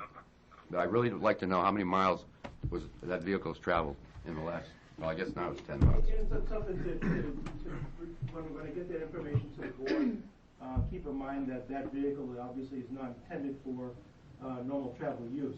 Correct. So it's something that you're not going to see 50,000 miles added on in 1 year. It's just not for what it's intended for. Would you, in a simple yes or no, I see would it. you classify this, excuse me, Sorry, I just want to make sure. simple yes or no, would you classify this vehicle as a need to have or a nice to have right now? That's a need to have. So you need to replace this vehicle, or what are the dire consequences? You run the risk of getting a wildfire that goes beyond our abilities to stop it in The wildfire would go beyond the capabilities of the vehicle to put it out. It goes beyond our abilities to get the resources. Keeps turning this thing on. Is that just, It's feedback. It's feedback from someone. okay. You had a question? Okay, Liz? well, I'm a little out of my depth here because I don't know very much about vehicles. I see that the Board of Selectmen reduced the initial request from 130 to 95,000, and I seem to remember when the chief made his presentation, there was a great deal of talk among some of you who do know vehicles that I'm not particularly interested in fixing this vehicle, but there was talk about maybe replacing this vehicle for less than what was requested here. That there could be other options that were less than the 95,000. So that's kind of all I want to say. I'm kind of throwing it open to you guys, but because I don't know enough about vehicles. But if there are other options than 95,000 and zero, I would be very interested in hearing them. Yeah, there was also talk about, I'll get right to you, Peter. There was also talk about using the F-350, was it? Mm-hmm. For what it was originally intended for, was to replace this thing and take the unit off the back and put it on that. But that F-350 now has been redirected for, I don't know, errands, I guess, is what it runs. But we've How got a much does a vehicle. new F-350 cost? You would know that. Yeah, it depends if it's gas or diesel. Anyways, between 30 and 40,000. Yeah. Somewhere, And if you you know, buy somewhere a to red, that general. a red Ford truck like that one out there, it's to the tune of $58,000. Yeah. The point is, we have a vehicle that we already have one. We bought one to replace this thing, and we used it for something else.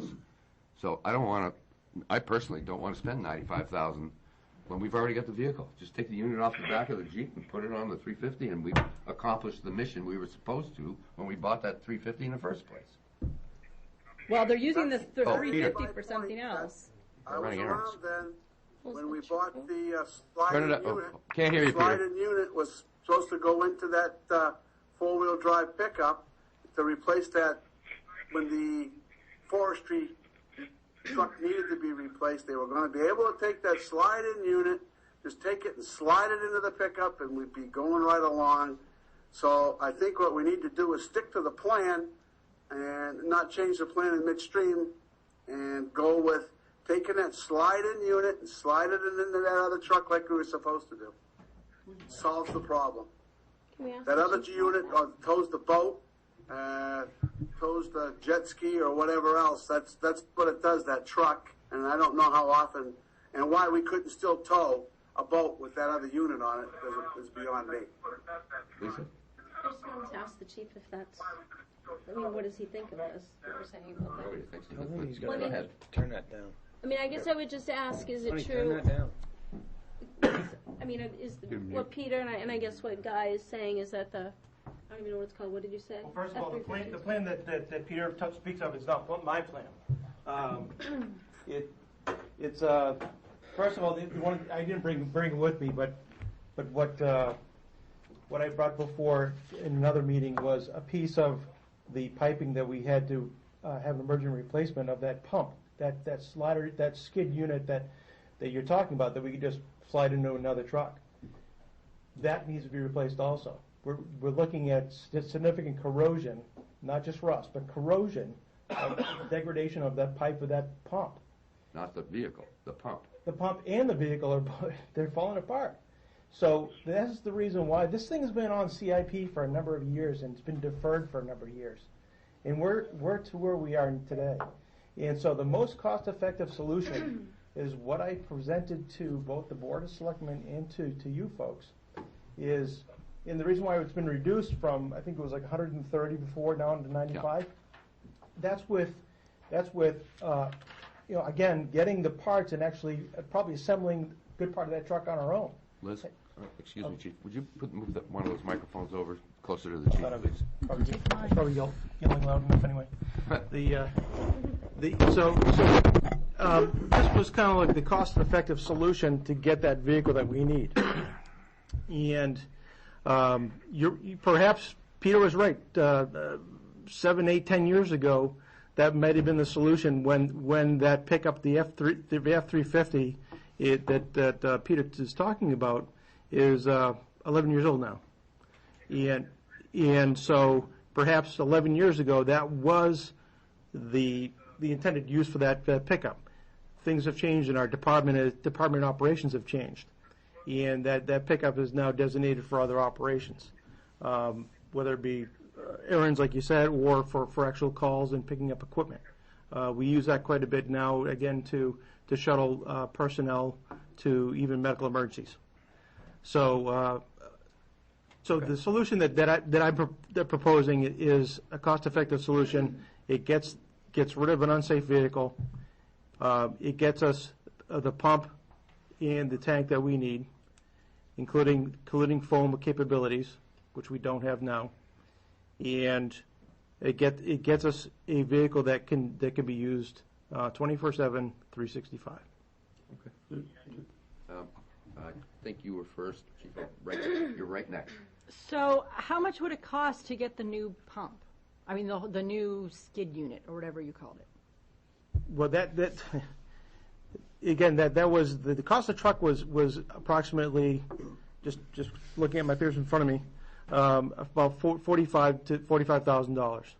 Okay, and then the skid unit was a glider unit, would just slide on the bed of that vehicle, and then of course there's allowances to put emergency lighting, siren, striping on it. It's got to be outfitted like the police cars, like the police cruisers. Right. So this is that number that we came up with. That would have a utility body on that at all, or just a? It's a glider unit. It's got the utility body. Right. Okay. Chief. Yeah. Chief. I know they're boring meetings, but okay. The first thing I can say is that's an old vehicle. It's an old military vehicle that the water department got from surplus up in Concord.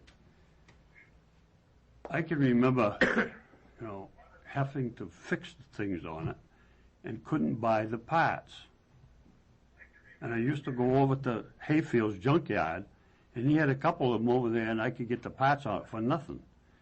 And then we built that tank on there from PTI down in Penaville there. He built the tank himself for us to put on there, and we bought a little pump that would pump, 50 gallons a minute. And we bought we had some hose. It was forestry hose. It came from the state of New Hampshire, and we bought a nozzle that would fit it. That would restricted on the amount of water you used, and the intent of it was to take it out in the woods and mop up a fire after it was put out. And it worked good because we could send the big equipment back and manpower, and 2 or 3 guys could finish it, you know. And that was the intent of that vehicle.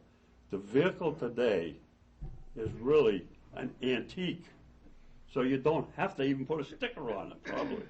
No, you do. You do because of its age. But as long as it's got everything that it had originally, you know, it'll pass inspection. Now, my understanding is that the chief is recommending a mini pumper. That's just what he's recommended. It's a mini pumper, and a mini pumper is a vehicle with 100 gallons of water or 200. I don't know what he's planning to put on it. It'll be 250. With a midship pump. It'll have a pump on the back end of the vehicle. Oh, okay. So it's not a midship pump. It's just an added pump to the back that's piped up. Yeah. Okay. But I guess now I have just one question. You know, can you take that thing back in the woods over the rocks when you're all done? Our intent with that vehicle is, with the work that we plan on putting into that vehicle, it would be. Because I've been working with even Mr. G's tires, and you can retrofit even an F550 with super singles on it, and you'll be able to get that into an off-road condition. Okay, so I guess my thoughts, the way you put it now, is that you plan to do some of the work yourself. We have to with this price. So you can buy, you know, an F-250 for $3,000, or you can buy an F-350 for $45,000, depending on whether it's 4-wheel drive or whatever. You know, it depends on the cost. And then you got to build, or you got to buy a tank, or you got to put stuff on there. So, you know, the price of it is probably within range.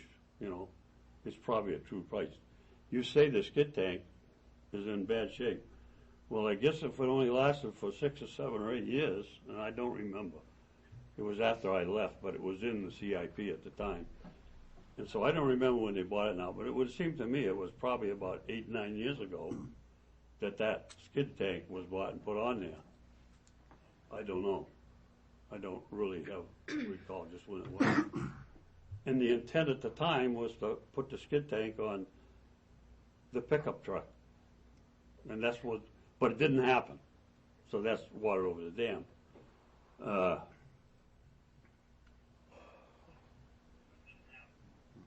Okay. I think there's a lot of work. Go ahead. Not at all. Go right ahead. The board also discussed, when we were looking at this item, that not only could it be used for firefighting, but it could be used for emergency operations as well. For instance, in this day and age, when we're seeing more frequent, more intense rain events, and we're getting more culvert washouts and road washouts, this is a vehicle that could provide first response to get to residents that may be isolated as a result of these storm incidents. The same would apply to snowstorms, rainstorms, ice storms, those sorts of things. So we saw it as serving more than just the firefighting role, as being an emergency response vehicle to get to those areas and towns that are isolated as a result of these storm events. So I just wanted to throw in that perspective as well. Yep. Ruth? I'd just like to say, a comment. I live in an outside area of town, and my house is probably within 50 feet of woodlands all around me. And if a fire got started out in those woods, I sure want a good piece of equipment to be able to come and put it out before it gets to my house. Then we'll send you the bill for it. I'm paying the bill when I pay my taxes. Can you hold on a sec? Peter? Who was first? Well, it was either Peter or Lee. All right, Peter, hold on. Lee had his hand up for 10 minutes. Say what? I guess Right. Just a minute, Sonny. I grew up living down the road from Okay. you, and I've been out in those woods with 4-wheelers and dirt bikes and everything, and that to me, that truck there's not, unless there's a logging trail or something, I mean, that truck is not going out in the woods anywhere out there regardless. Which one, the existing one or the new one? Either one for that matter. Either one. I mean, Either one, why? Just, the trees are just too close and the terrain, I mean, there's places you can get out there, but I mean, Should I tell it's them? not gonna go everywhere. Go ahead, chief. We make our roads. We make our own roads, we have chainsaws, we cut our own roads. Yeah, that's. And I wouldn't disagree with that, but like that Jeep, as much as that Jeep might seem like it's old and really stinks, that thing will go a million more places than a 550 out in the woods, no matter how you outfit it. I mean, Brian owns a. I own a fleet of these, and I'm gonna tell you right now, that'd be the last thing I'd do is take one of those out in the woods. I'll take my pickup out in the woods, but my 550, my 350s, my 450s, plus you guys are gonna have a long. I think the problem I have is, if you guys want a quick response vehicle, then ask for a quick response vehicle. Don't ask for a forestry unit, because the likeliness of that going out in the woods, I can't see it. I can't see it. Peter? Yeah, this is a change in use of a vehicle. They're going to eliminate the forestry vehicle and go with a quick attack. That's what Mark just got done telling us when he started talking about it originally. He wants something to be able to jump in during a snowstorm. We're not going to go do a forestry fire during a snowstorm. We're going to be doing a quick response to an accident or a home fire or something like that. That's what they're looking for, a quick response vehicle. Collis said it, Mark said it. It's no longer a forestry vehicle. Brian's right. You're not going to, Collis, you're not going to take a 550 out onto a power line or out on some little dirt road like you're going to be able to do with that old Army Jeep. You can't do it. It's not going to happen. Mark? I ran 550s in my service trucks and the company I worked for, and they're not that great of a vehicle, believe it or not. So we're looking for a different use of a vehicle. We're going to eliminate the the forestry vehicle, and we're looking for a quick attack vehicle, which most of your cities and towns are going with 350s to do that with anyway. So go ahead. I'm sorry. Let's get Sonny in before I comment. All right, Sonny? Go ahead, Sonny. Yes. Okay, it's a little bit on delay, so years ago they bought this 350 tank.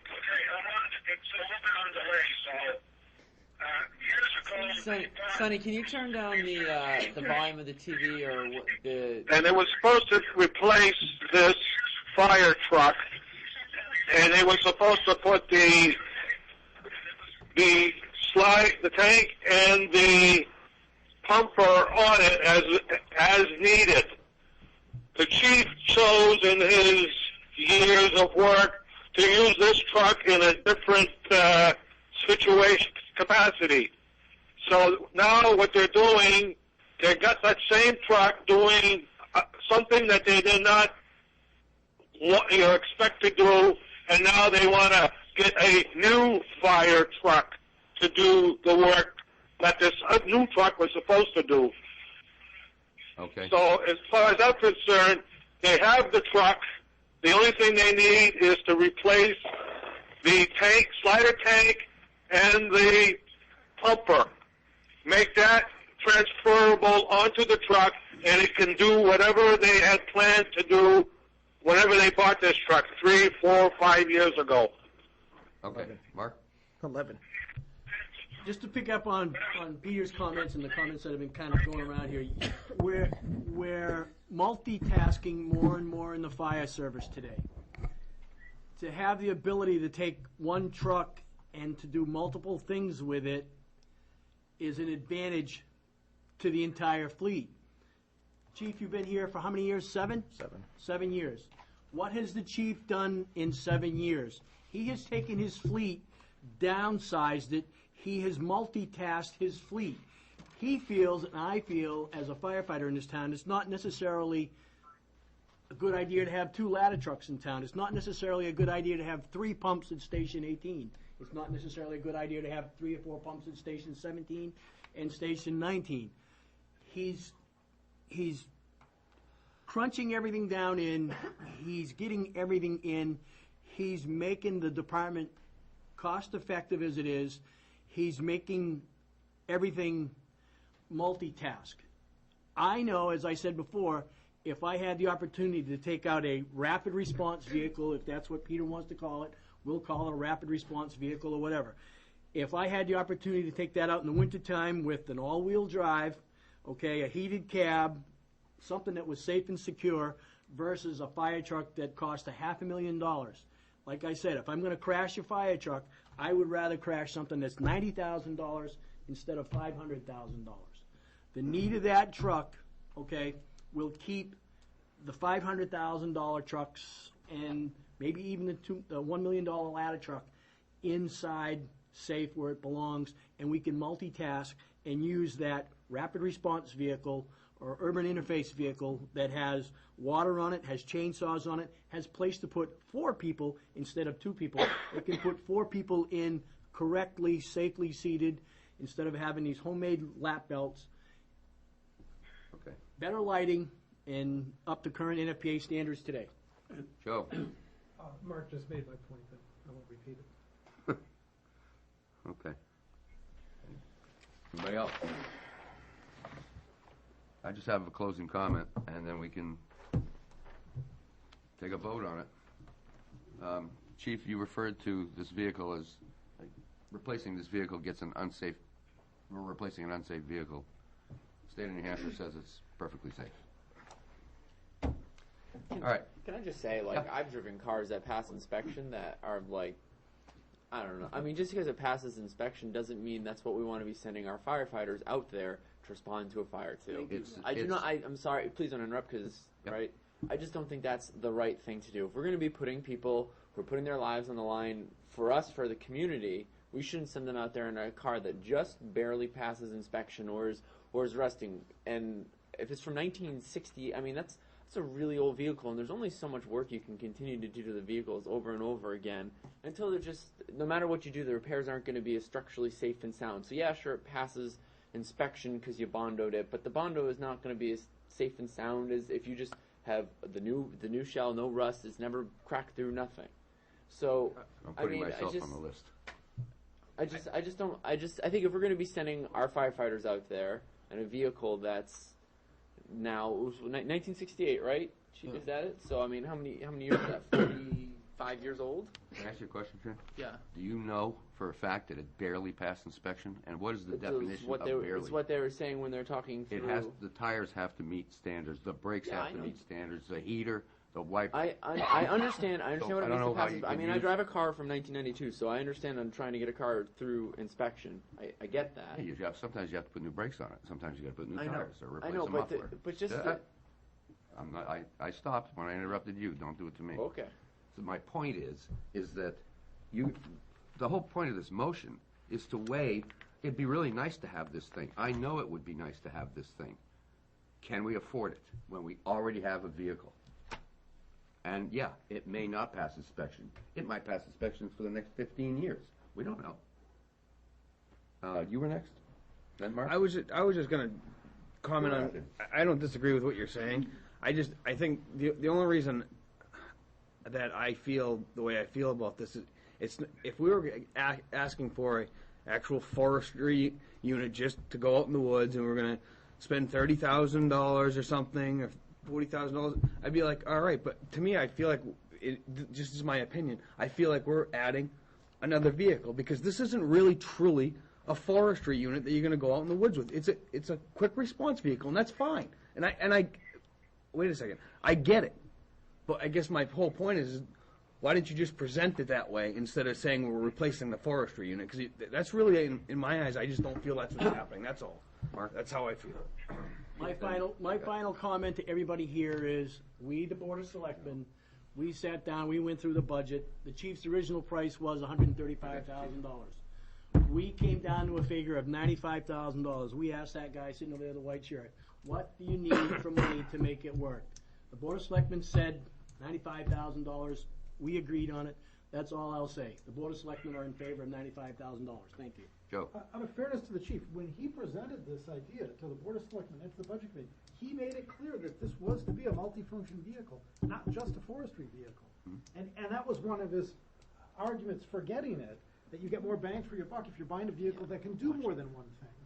And he made that clear over and over again. It's not like some kind of bait and switch where he pretends to want a forestry vehicle, but what he really wants is something else. I mean, I think it's unfair to him to suggest that he's not being fully. No, I'm not saying that at all. What I'm saying is in CIP it says forestry vehicle replacement. Oh, there we go. Okay. I'm gonna tell you right now, if you're gonna buy this vehicle, and you're gonna do what you're saying you're gonna do with it, you better spend $135,000 or better, and buy a mini pumper, a tack pumper that'll hold Scott packs, that'll hold equipment, that'll have compartments, and they build them for that reason. They may use them for forestry, but I don't think so.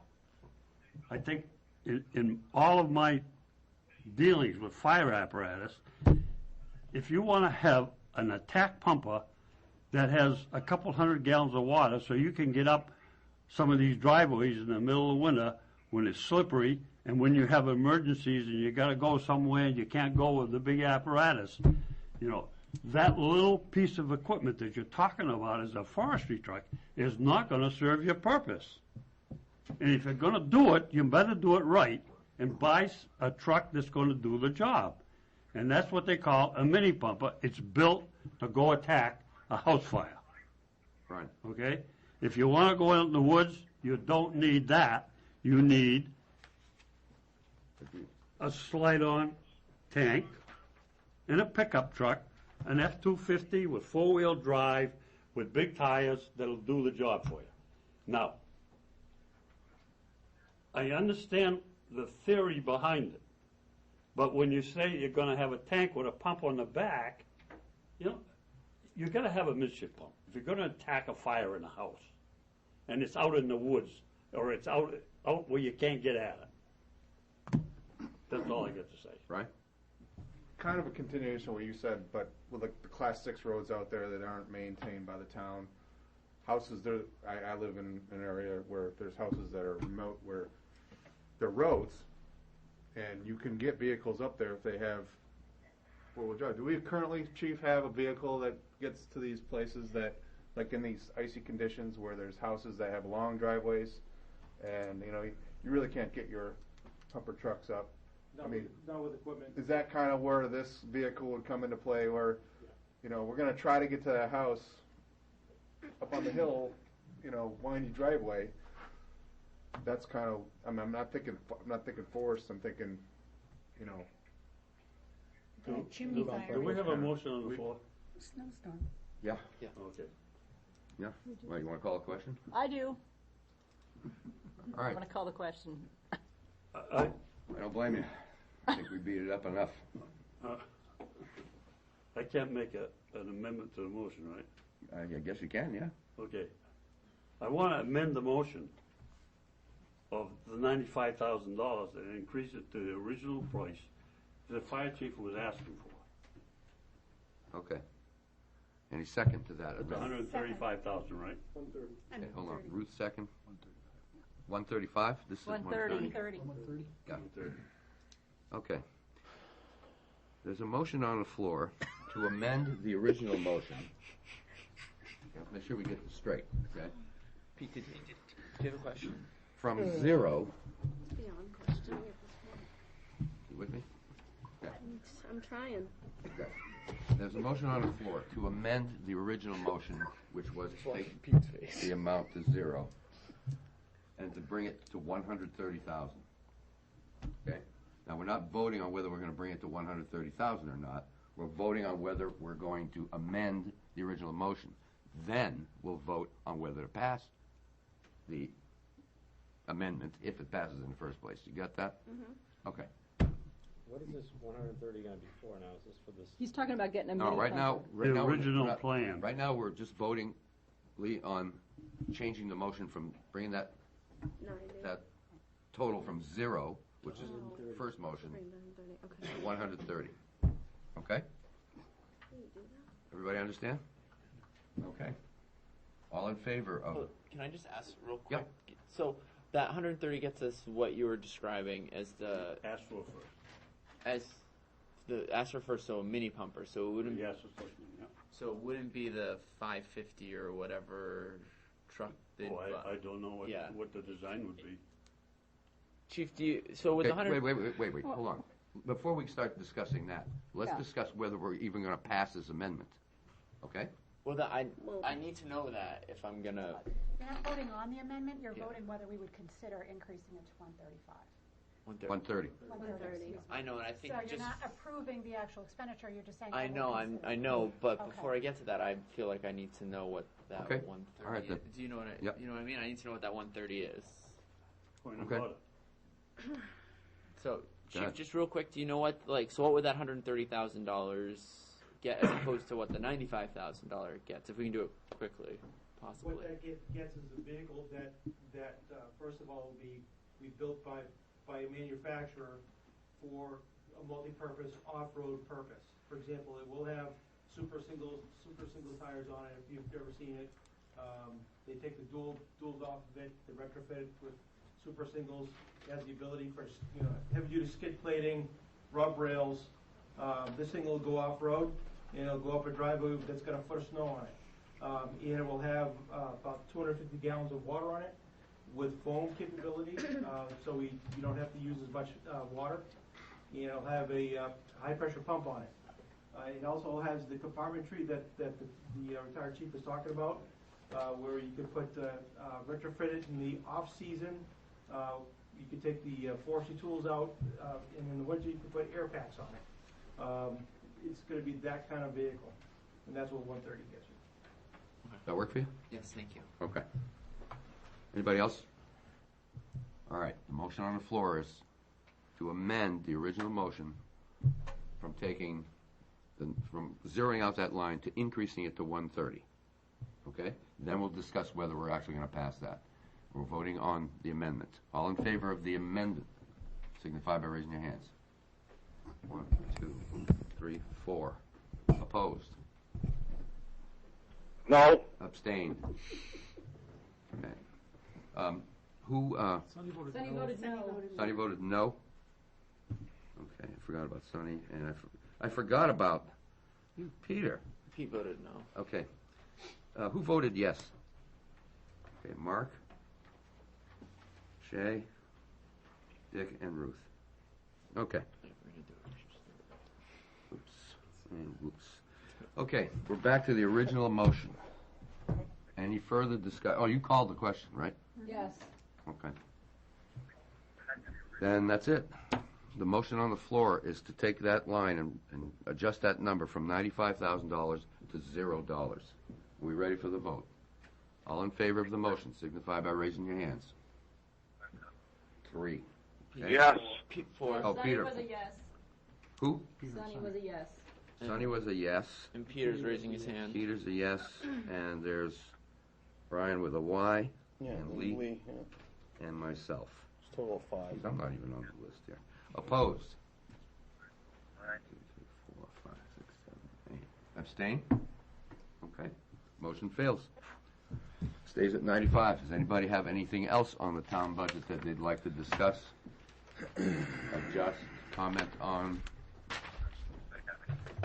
Are we ever going to talk about these CIP articles that We've been, we didn't talk about the detention ponds? We didn't talk about the IT server visualization. I don't even know what that is. I mean, these are No, CIP. These are separate special warrant articles, but we haven't had any discussion about them. We don't know anything wait, about wait. them. They're not.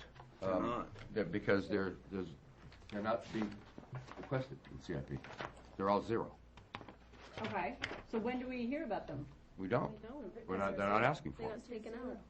If they were something. The Board of Selectmen is not requesting that. I thought But they're in the operating budget. the unfunded, Separate special unreserved articles. fund balance. Oh, the unreserved. Unexpended Oh, funds. okay, that's on page 2, right? Yeah. Now, we've Here, discussed I'll that the a special lot, articles. I thought. What is it that you needed to? The IT server virtualization? Did we talk about that? Yep. And I fell Yeah. asleep? Yep. All them items we did. How did I miss that? All right. Yep. I'll go back and look at the minutes. I don't remember any discussion about They're going in the that. warrant as special articles, Yeah, right? they're all, With using the fund balance? But we didn't Each talk one of about them, what they right? were, if that's what your question Yeah, I mean, we was. talked about the use of the unreserved fund balance, didn't but I talk don't what remember they talking are. about these individual items. We didn't. We just talked about how they were gonna be funded, but I don't know what that ITPD. We still haven't seen the articles. right. The articles aren't Where going are to tell they? you what they are. Mark LeMay, where are the articles? The articles are here. We have a rough copy of them right here, Peter. We're still waiting for numbers to come in. We're still waiting for tonight's meeting that they're having at the high school to have, and we need to basically get the articles all in line all together before we can do anything on them, Peter. Not the budget articles, you don't. That's got nothing to do with what's happened at the high school. You should have your budget articles in front of us tonight. How are we going to have a recommendation for next week if we haven't even seen the articles yet? We're not going to have a recommendation next week until after the... You have to go to public hearing with a recommendation. No, you don't. We just make a presentation at the public hearing. We don't make recommendations till afterwards. Well, we still have to have a recommendation to go. We haven't even seen them yet. Right. Here, we Mark, can I say something? Mark, what I would say then is I would say that the selectmen are going to present their special articles at the budget hearing. What? Yeah. Oh, the selectmen. Okay. Yeah, we can do that. Right? Yeah. I mean, we can't do it because we haven't even heard them yet. I'm not aware that we usually do anyways. Yeah, we do. Well, no, he is right, because that's just like what happened kind of with the school last year. All of a sudden, with the whole school thing, it just got last minute. slapped on our lap, and we're like, okay, now what do we do? We So- didn't have a comment on it because we had no idea what it was about. Peter, we saw this for the first time the other night. I mean, right now, I'll just say there are some numbers here. Article 20 deals with contracts. I don't know if You have those copies for everybody can read them and deal with it? Not yet. No, they're just... Yeah, they're available online. They're available online. All right, so budget committee members, you'll have to go online to get the information from the selectmen. That's what we were just told to do by the chairman of the selectmen. Go online and get it. No. I didn't tell you to do that. I said they're available online. Well, If you'd like a hard copy, we can get you hard copies. It's nothing secret, Peter. It's been discussed in public and open forum. There's nothing hidden here. It's perfectly but normally transparent. call us, we have a Perfectly written transparent. article. We normally have a written articles put in front of us. And we can't complete that tonight. We can do this part, but if, as I said before, I don't know if the contract for the police dispatchers is going to be there, or any of the contracts that are here are going to even be passed. I mean, we could show you guys this. I know, I understand that. You have that. Those special articles aren't even due until next Monday night. You have until Monday to get them, to have them done. But I'm talking about the stuff that's going on for budget, we should already have. If you're going to go ahead with the budget stuff, why don't we already have it? We have it in the budget. We just haven't seen the draft language of the articles. They're on page 2. You're right. Okay, we can't do anything about it anyways. All right, we'll just have to worry about it after the public hearing, and they can, they'll do their presentation. Yeah, that's my recollection in my years on the budget committee. We make our recommendations on appropriation articles after the public hearing. That's kind of how I remember it's always been done. Okay. I don't have a whole hell of a lot else unless somebody's got something else they need to bring up about or discuss on the town. But oh, did we? Yeah, we did approve the water district budget. Okay. Does anybody have anything else? Shay, I presume you're going to be in touch with Peter on working with the school? Yep. Liz, I'll be in touch with you and Peter. Boy. Lisa, you're helping Shay out, right? Lisa. Yeah, I told him I'd stand up there with him. And who was it that was going to work with you? It was you! I wasn't. It Peter was! just said, Elizabeth, you'll work with It was me. Lee, That's what wasn't it? Peter No, it wasn't! It was you! All right. Elizabeth and Guy. What did he say? He said Elizabeth and Guy. Yeah. All right. And Peter. Guy? Yes. I do have a question. We approved the water precinct tonight. Yep. I remember last year there was some kind of a problem about Grassmere Water District. Is there something we have to approve with them? You know, that's a good question. Well, they had to come to us and get They have- approval. Yeah. Hey, Peter, what about that? Well, there seemed to be a controversy last year where they thought they didn't have to come to the budget committee anymore. Yeah, but the question is it's our charge to recommend or not recommend appropriation articles and budgets, and they have their own. They're a district. Shouldn't we have some kind, at least get a copy? Absolutely. All right. I'll email Bruce Rand and say, where's your budget? Okay. Good point. I completely forgot about Grassmere. But just like approving theirs, we do the same thing with all the... Don't you remember we went through this last year with them? Yeah, I think I remember that now. Okay. So this committee is not going to meet again before the 16th, before public hearing. We're going to public hearing based on Right now, the work we've done? Yeah, right now the plan is to meet at the, what is it, at 7 o'clock, Sue? 6:30 is the selectmen's bond hearing on the 4 Okay. That's not to say that we might not try to at least get a quorum in for 5 minutes if we need to, so we can, once we get the final count numbers, you guys can go yay or nay. Okay, you know, maybe, I don't even know if we could, maybe over the, do we have to notice a meeting like that, Sue? Yes. Every meeting of a public body has to be noticed. Although we have, and it's what, 24 hours? Yeah. Does Sunday count? Is this a bond hearing on what? At 6:30.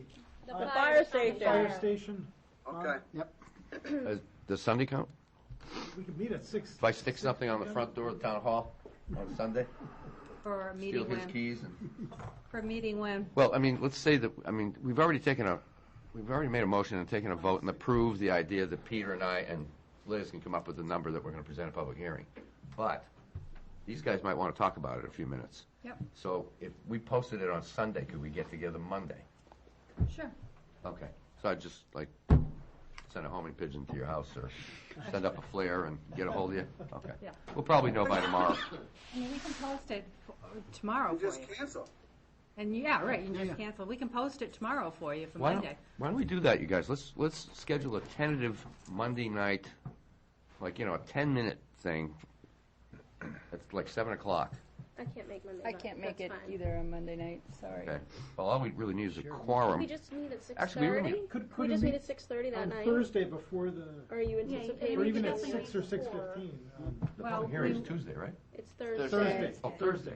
We usually print out handouts, so if you did it right before the meeting on Thursday, we wouldn't be able to print a handout to the public with your budget. Oh, I see, okay. I'll tell you what, Sue, I'll let you know, because All right. likely, we probably won't get together before. We just send an email to everybody, give you a copy of what the bottom line number is, and then if anybody, or enough of us, want to get together, then we can get a hold of Sue, post it, have a quick meeting at 6:30 if that works better for you, and I can go through my notes and send them to you. That'd be great. What I saw, but there was some error in the minutes. There was? When Yeah. you vote on something, said one in favor, 12 no. I think I saw that. No, 1 in favor, 12 in favor, it failed. So, Yeah. that was on the merit, but I think you didn't cut the merit. You did not cut the merit. Right, but the motion is wrong in your minutes. It says 1 in favor, 12 in favor, failed. Okay. Okay? And So we it's hard approved to those follow. minutes? Huh? Did we approve those minutes? Yeet. Can't help you there. Hope not. All right, good night, you guys. Okay, let me know how I can help. Okay, thank you, Sue. Motion to adjourn. Second. Yes. Anybody else? That was quick. Hi. All right, we have a motion on the floor to adjourn. All in favor? We are adjourned as soon as that red light goes out. Bye. Bye, Pete.